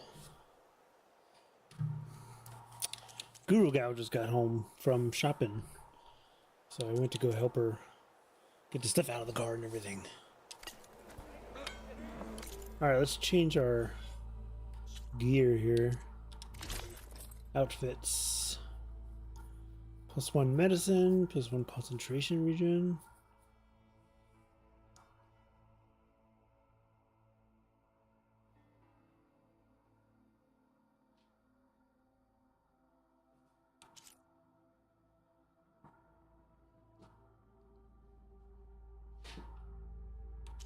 I think I like this one. What is edit weaves? Oh, I don't have that, I guess. Oh, and I guess you can wear these but apply a different look.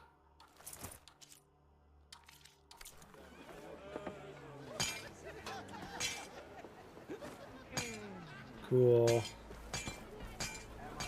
What is this? Workbench is free if you need to tinker with that gear.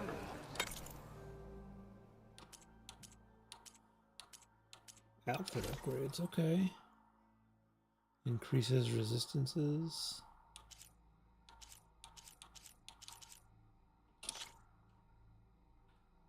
What do I need to do this? Ah. Yeah. With your video? Yeah, you want me to turn it off? Just hand me the remote. Oh, okay. It won't hold on. Huh? I got it. Okay. I was just trying not to be in camera. You're good.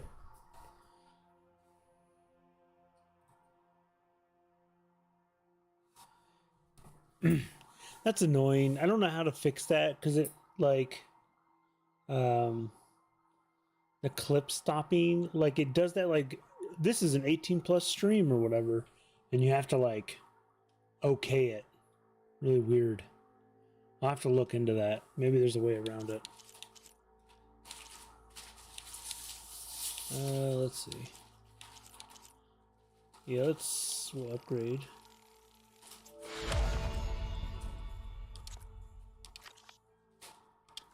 Can I upgrade my weapons? A frost blastling with a bow. Definitely the bow.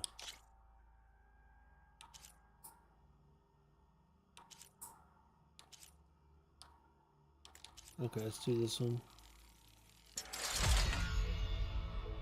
Nice. And this one. Sweet. Pouch upgrades, okay. Increase the amount of resources. Increase the amount of bombs. More arrows. Need more raccoon hides.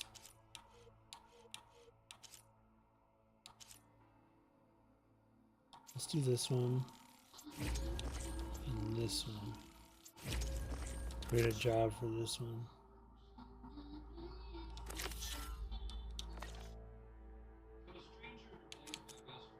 Okay.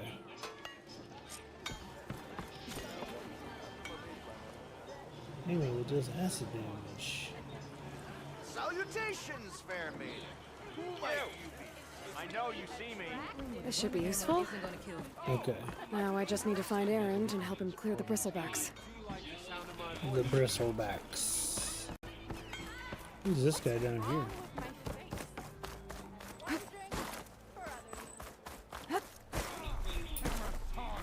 The idea is, you know, I want to get a bunch of quests going so that I can, when I'm out there, I can do multiple at a time. That right? damn mine is what happened to me. Won't be the last injury if Olvin keeps shoving those tongs into those tunnels. What mine? Northeast of Chain Scrape, where the river ends. I told Corvin we should stop when the first cave-in happened, but Olvin probably threatened to cut off her pay. Or worse. How about you slow down and take me through it? You mentioned you were injured in a cave-in. Yeah, a couple days ago. That's how I hurt this blasted leg. Corvin and the others were opening a new vein while I was checking on an older one. As soon as their blast hit, the tunnel I was in collapsed. Might have dodged it if I wasn't running on barely a spark of sleep. We were pushing too hard and too fast. And you're afraid Corvin and the others might not be as lucky if it happens again. Mm-hmm. Hit the nail right on the head. How come Olvin's in charge? Don't these mines belong to the Karja? Try telling Olvin that. He brought in all the backing to get them open. Might as well own them. Fire and spit. You ask him. He owns us as well. Who's Corvin? He's their foreman, and a damn good one. The kind that knows how to deal with management when it gets unreasonable. But Olvin, his demands go beyond unreasonable. Corvin's been doing his best to appease him. He even blamed himself for my injury when it was Olvin who ordered the extra shifts. Sounds like a good guy. That's why we all put up with the long hours and lousy conditions. But if the whole mine becomes unstable, I'd rather suffer Olvin's wrath than die buried in rubble. I could check in on your crew if I'm in the area. I would appreciate that. Thank you.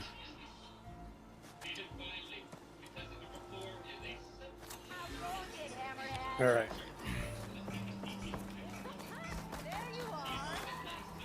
Let's see. What? Oi, you're that Nora machine hunter. Take your time with those machines, sister. I'm enjoying the holiday. Okay. She doesn't want us to fight the bristlebacks. She's taking a break.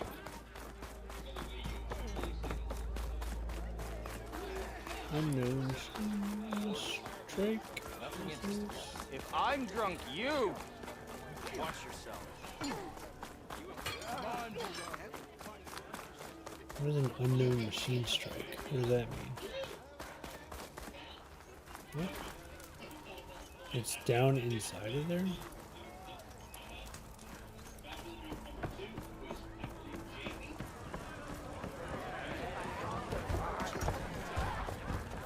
Aloy, change your mind about that brew? It's a challenge. Oh, it's a game. Oh. Maybe we'll do that later.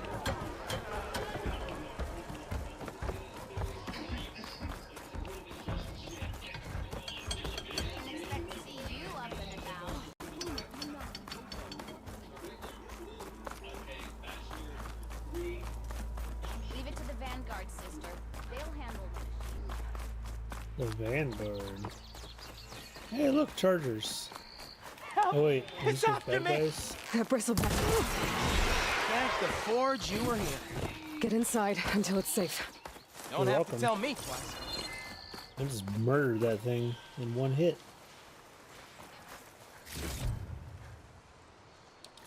That's a lot of stuff.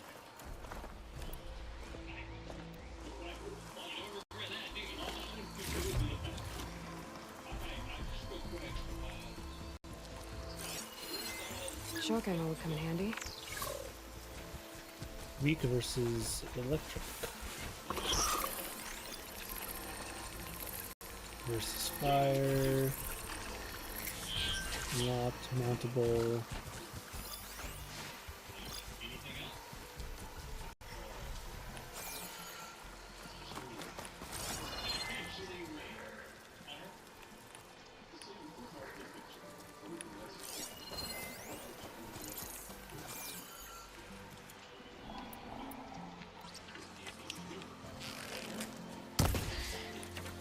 Kill the squirrel.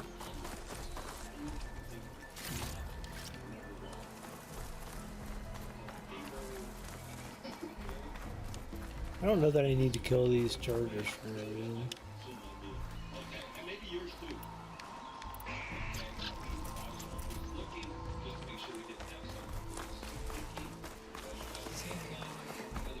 Looks like some sort of quarry. Hey girl, stay back. It's too dangerous. You talking to me? You picked the wrong day for sightseeing. Listen, Belnut.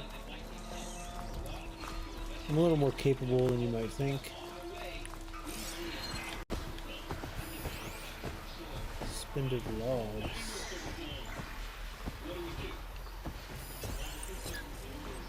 I said bristleback. Strong versus acid.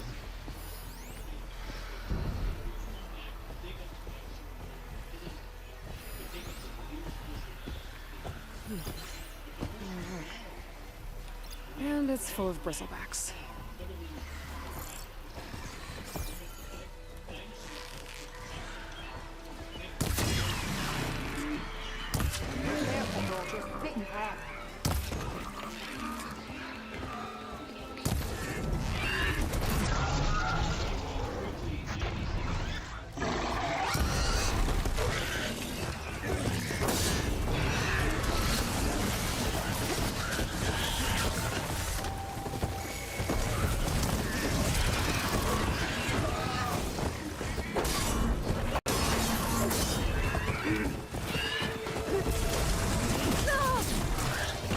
Jumping in it?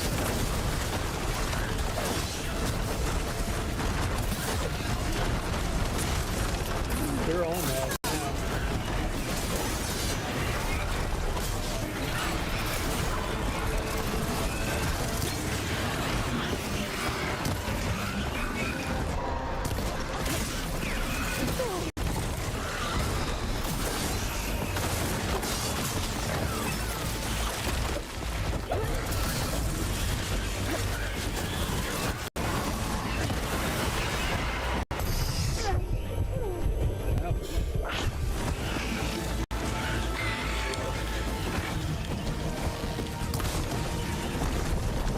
Hit nobody with it.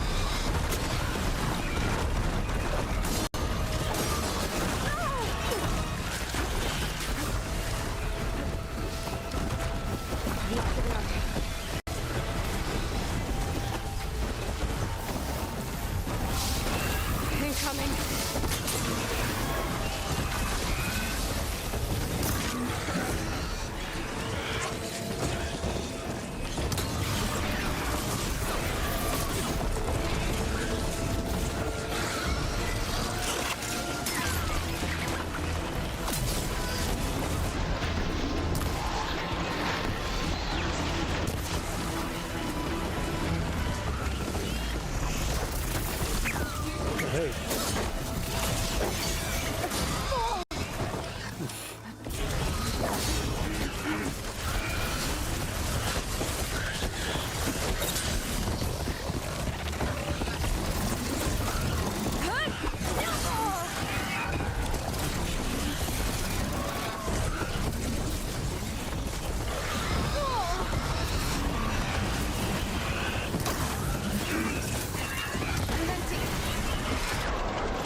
safe. Let's go. That's a dead person.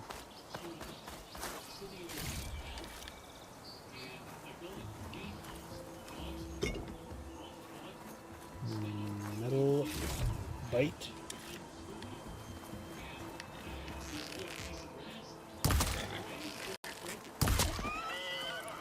Sorry, bud.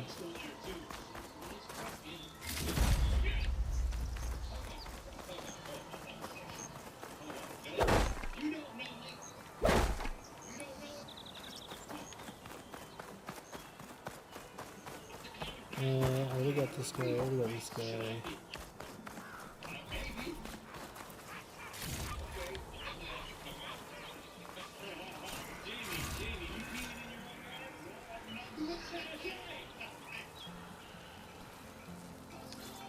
Okay.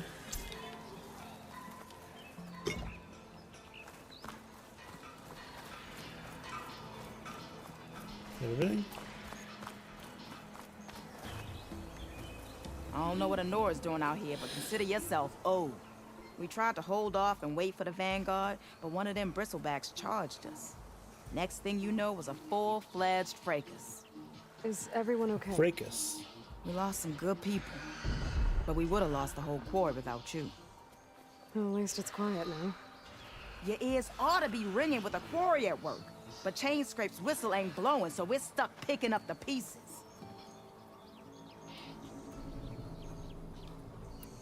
You need the whistle to get back to work? Me and my crew were just little cogs out here. Can't lift a hammer till Olvin blows that thing. Cause if we work without his say-so, he'll ban us. And my people have been through enough. Olvin holds that much power? He's got the money and connections to snuff our fires for good. Almost feels like we stood a better chance with the bristlebacks. What are you and your crew working on? We're supposed to be working Olvin's claim, digging out stone to show our barren light. But the work stoppage and the bristlebacks cut us short. Never seen those blasted things in a dawn before. Where in Forge Fire did they come from? I'm not sure. At least not yet. We're gonna find out. I need to get going. Stay safe. Thanks to you, that might actually be possible today.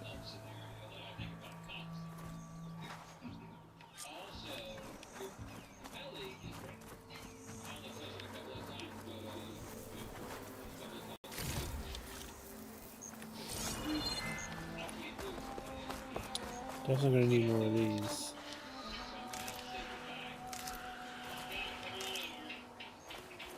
How far is that campfire? Oh, not very far.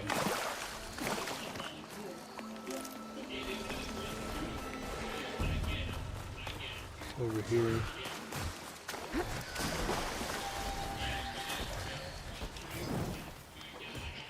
What's going on over here? If I find that,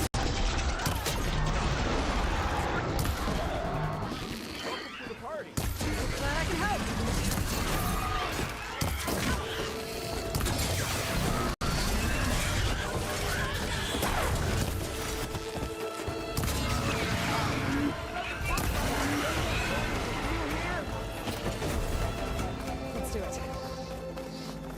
It's a ruin from the old world. I could find something interesting inside.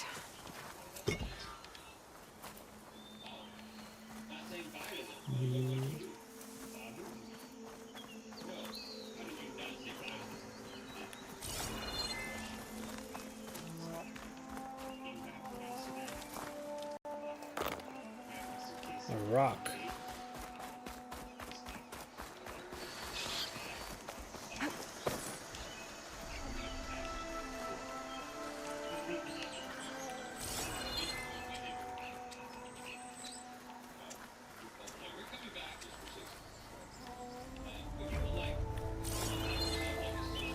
How do I get in there? There's a spot. Okay, what do we have in here?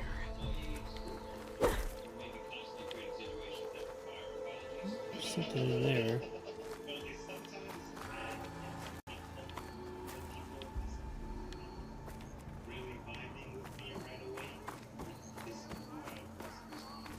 I see what's happening here.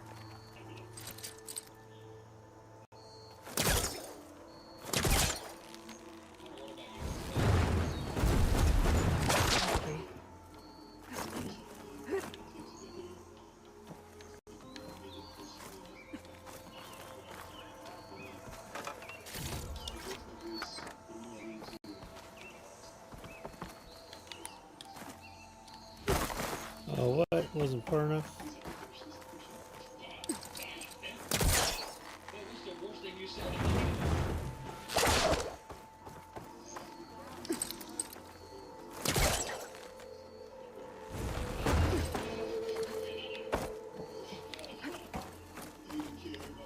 Looks like this door needs some kind of key module. Key? Maybe there's one in the ruin?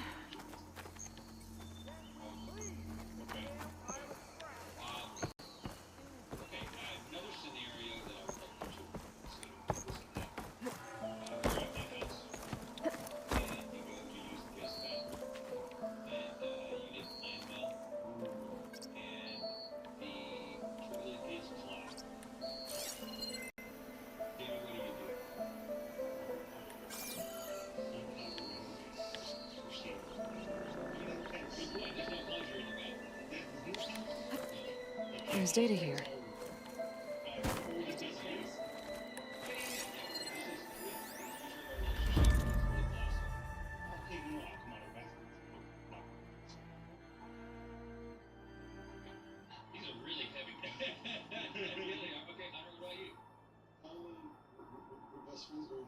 We're co-best friends now? Yeah. Same place? Yeah. I can get you, and if it was like really impressive, really close, I would invite you to be like, this out, or just have you hand me the plunger. There's a code for the locked door in this data. But I still need to find a key module.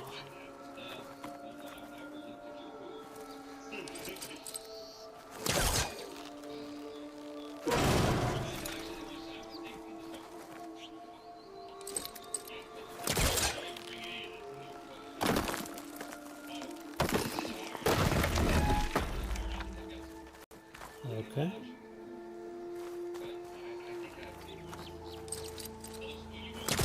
Great. This should be useful. I can't be this close.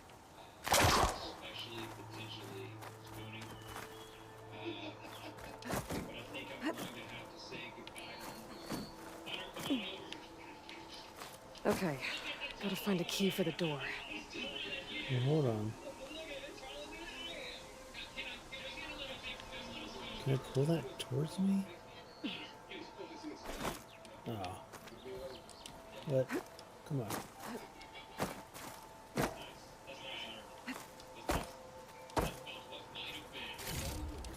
Close enough. I'll take it.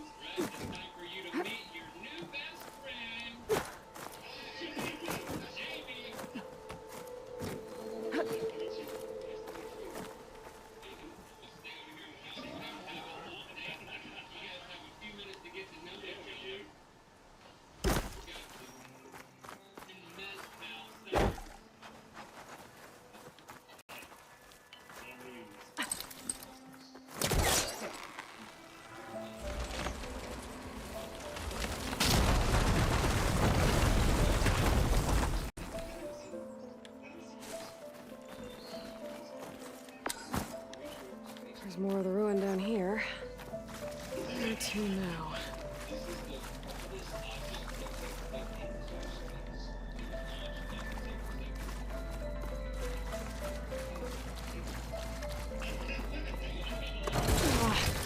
Well, I can't reach the ledge above now. Guess I'll have to find another way up.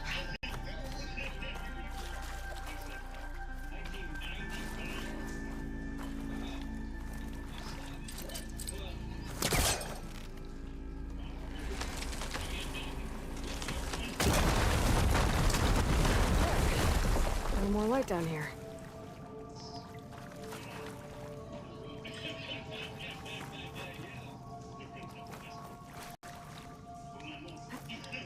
Is the light the thing that was the problem?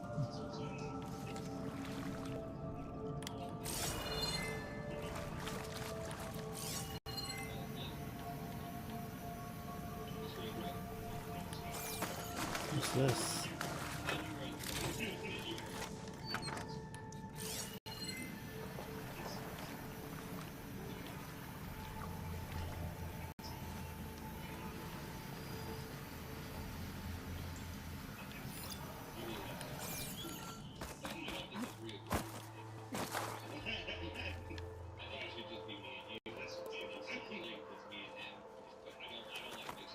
Hmm.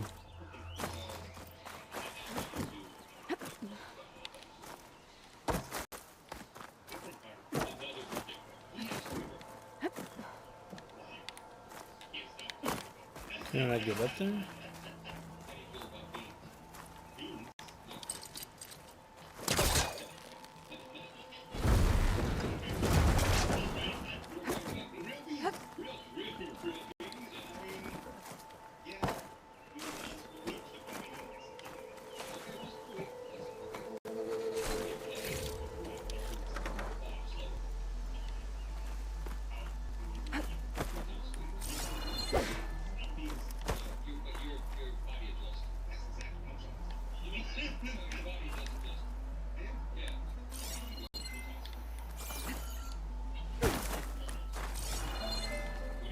What did opening this up do?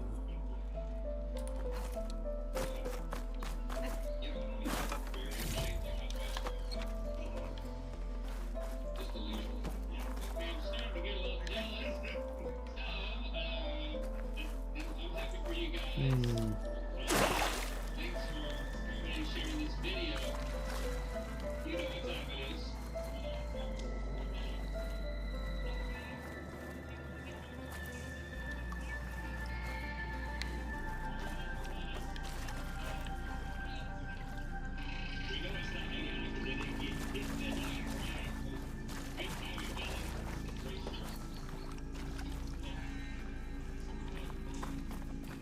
I don't see anything down here.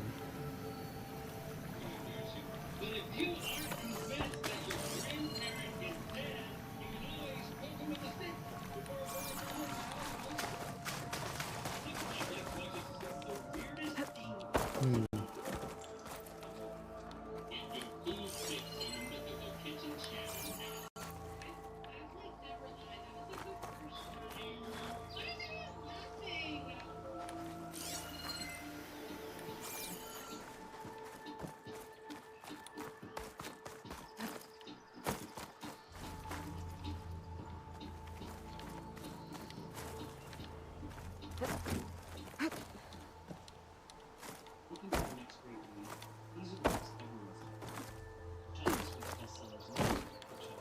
Wait, how did I get in here?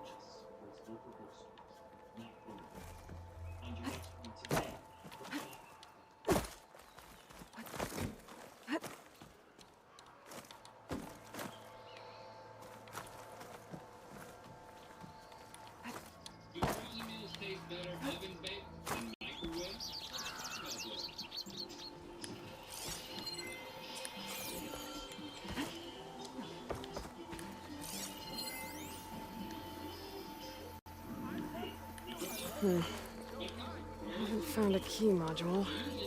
Maybe I should take another look around.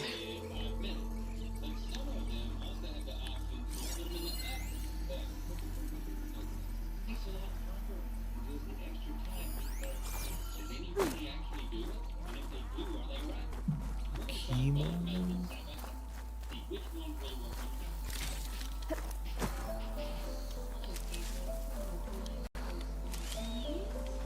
What am I missing here?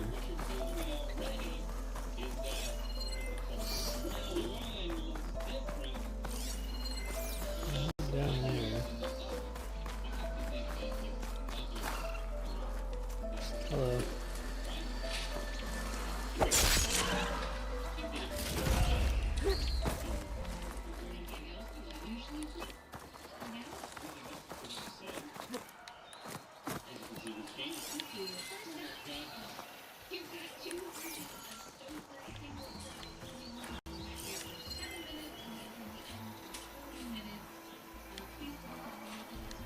Something up there. Oh, it's up there. Okay, how do I get up?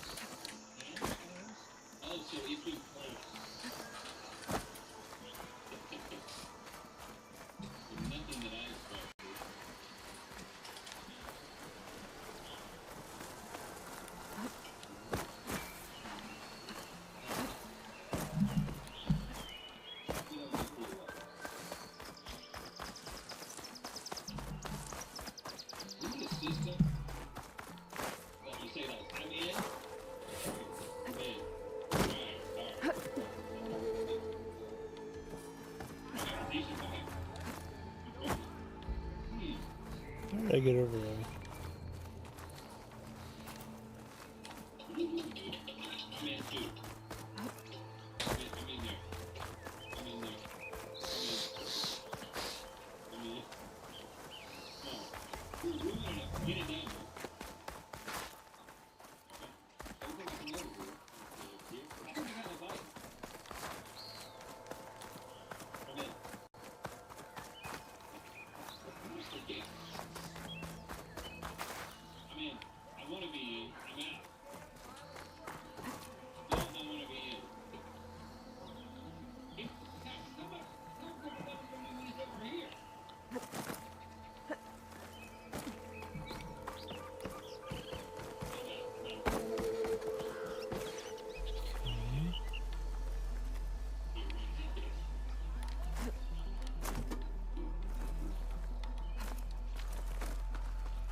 No?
Wait.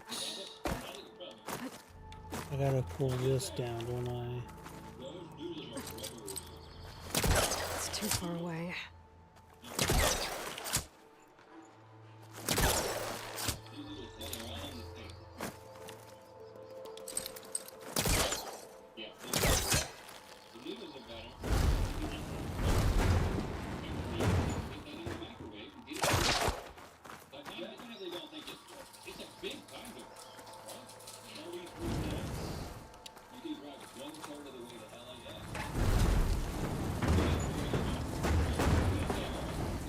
Down it goes.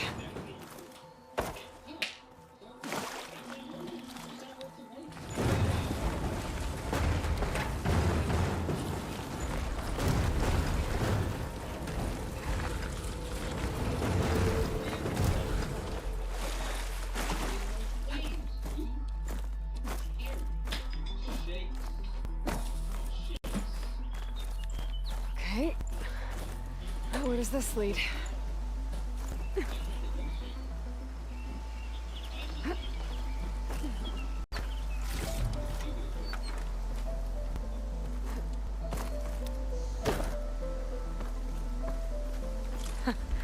The key module.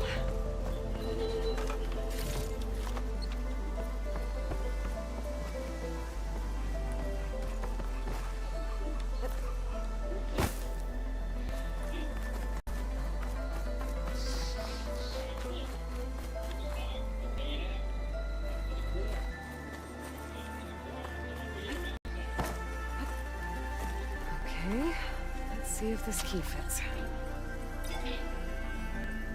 There. Looks like this needs a code, too. I think some of the data I picked up might help.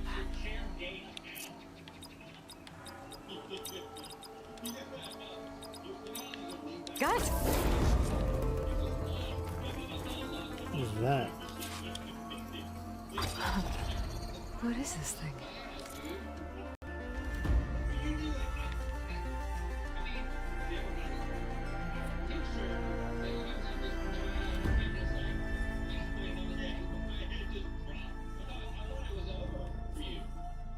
Guess I'll hold on to it for now.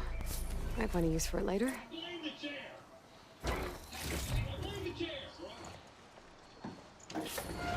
I'll stash this away for later.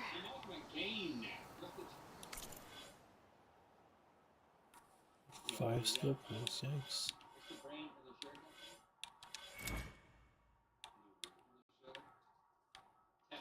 It's a Tekka chair. There we go.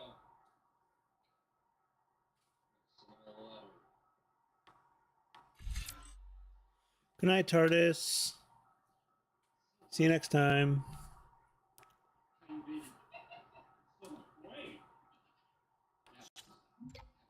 I mean, I gotta be hot, but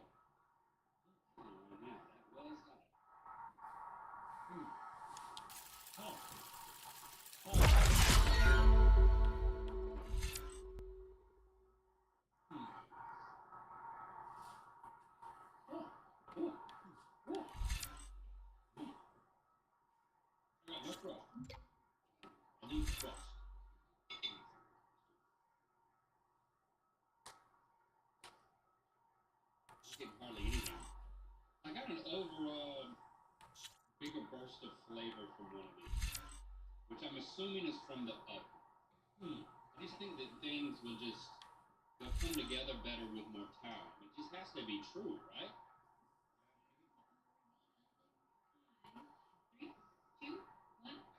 Oh, we disagree? I think this one was more flavor.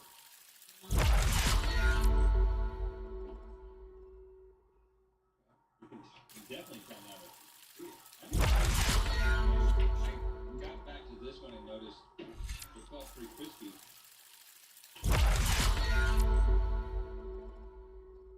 Barney. Nothing of Barney like a hot pie. Which is why I threw that on the floor. 45 minutes difference? No freaking way, dude. No way. You got it. What can you do in 45 minutes? You can get a small tattoo of a snail. Depending on the artist, and depending on the snail. But going 5 or 45 minutes for a little thing like this, you can walk around a farmer's market for long enough to buy one loaf of bread. I don't think. I don't know if it's worth it. It's not. You couldn't even tell. So the proof is in the pot pie. It's still good. Yeah, so we are saying, not worth the wait.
What are those Osram doing out here?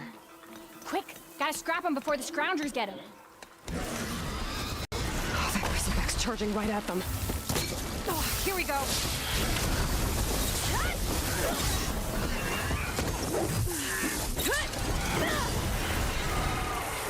Ha-ha! Another one for the scrap pile. Your help was timely, Nora. Just get back to Chainscrape before you get yourselves killed.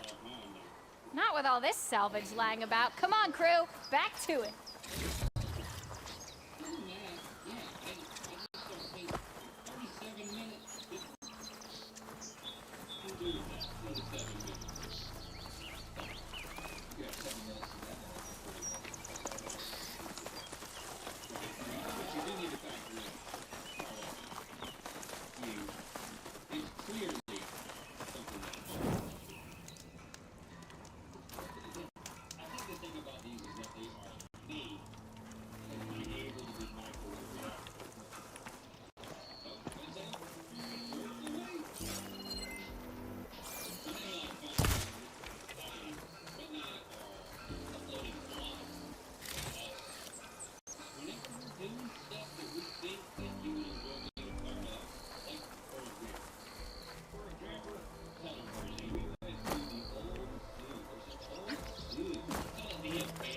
I'll save this for a dyer.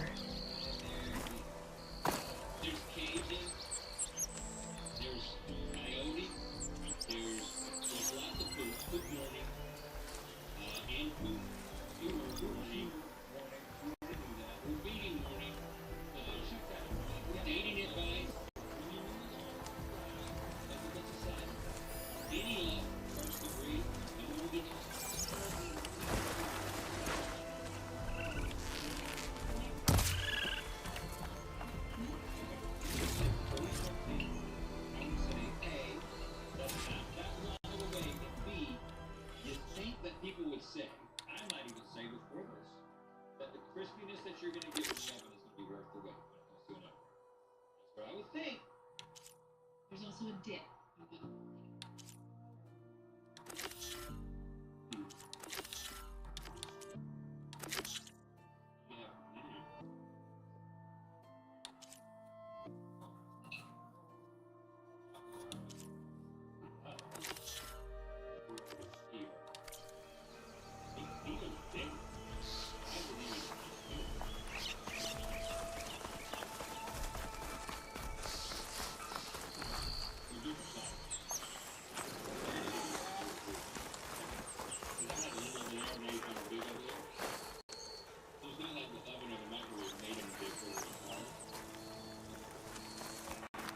Neither one of them are good, at all. So it's not where there's worth the wait. It's just not worth it. I actually think there's one that tastes better. But the consistency, nothing's really singing. No. Over the oven dish. 3, 2, 1.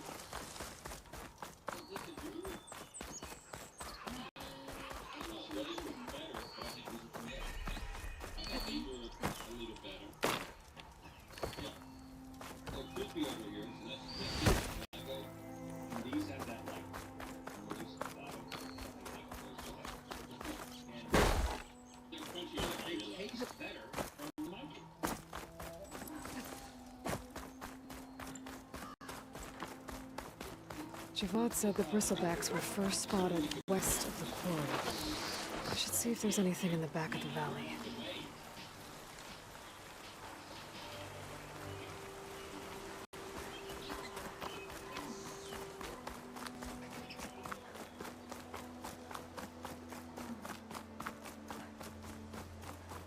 Dead bristleback, by the falls. Gotta check it out.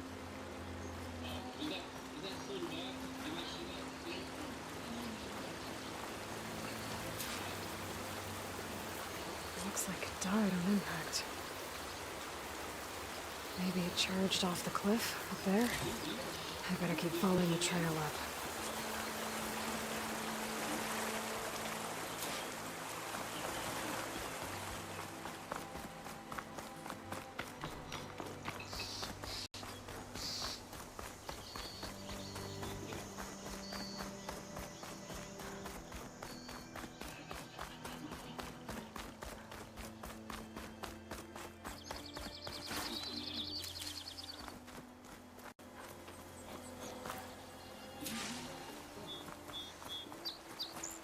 Hold on to this for later.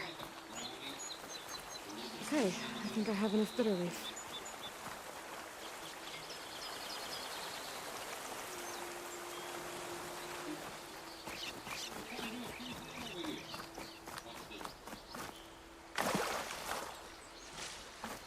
Another dead bristleback?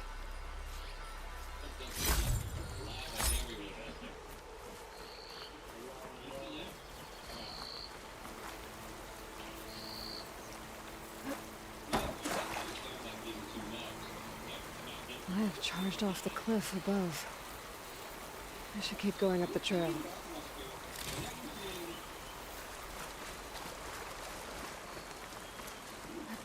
An old mine. And a lot of broken trails. It's like a stampede went through. Is this where the bristlebacks came from? But how?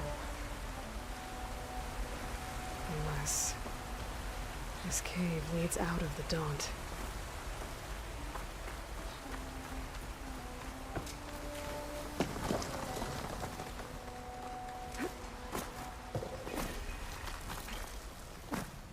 Okay, let's see where this leads.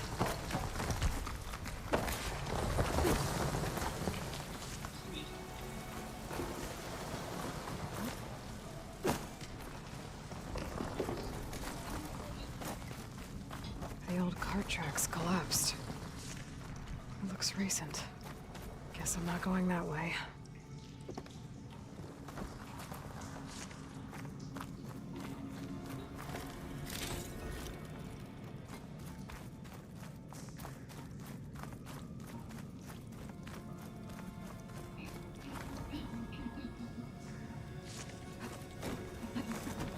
There's smoke from deeper in the mine. An explosion? Bristlebacks. So they did come through here. They must have gotten trapped. I'm gonna have to take them out before I can look around.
Still in this fight.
Better take a look at where the smoke's coming from.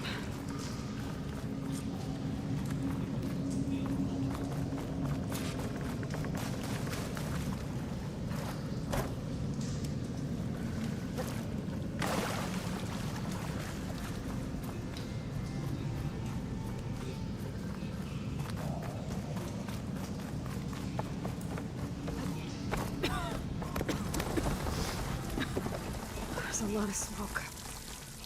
Looks like mine runs pretty far back.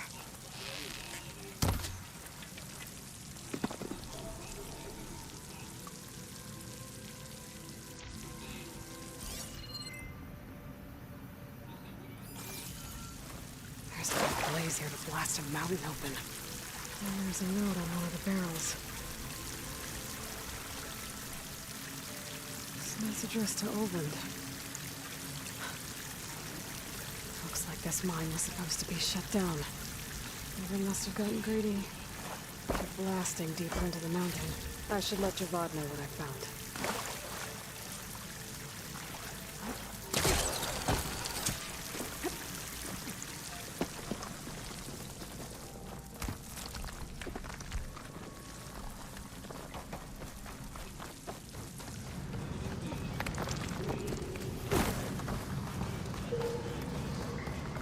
So Olvend was secretly blasting in the mine, squeezing for all it's worth, until Bristleback stampeded through. Maybe the explosions blew a way open? But from where?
Strong smell.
This is also a manufactured holiday. I mean, in some senses, they're all manufactured, but this one is definitely a consumer holiday as well.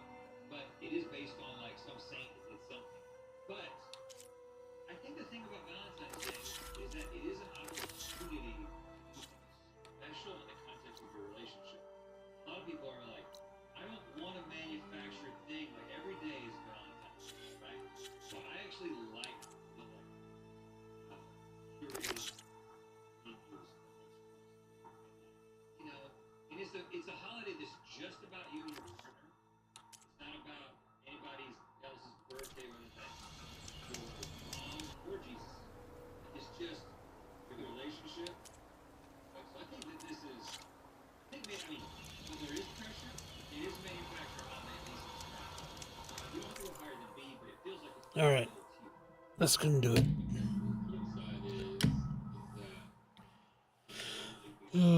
Thanks everybody for hanging out. It's bedtime. Yeah, remember to hack the planet for peace. Have a good night.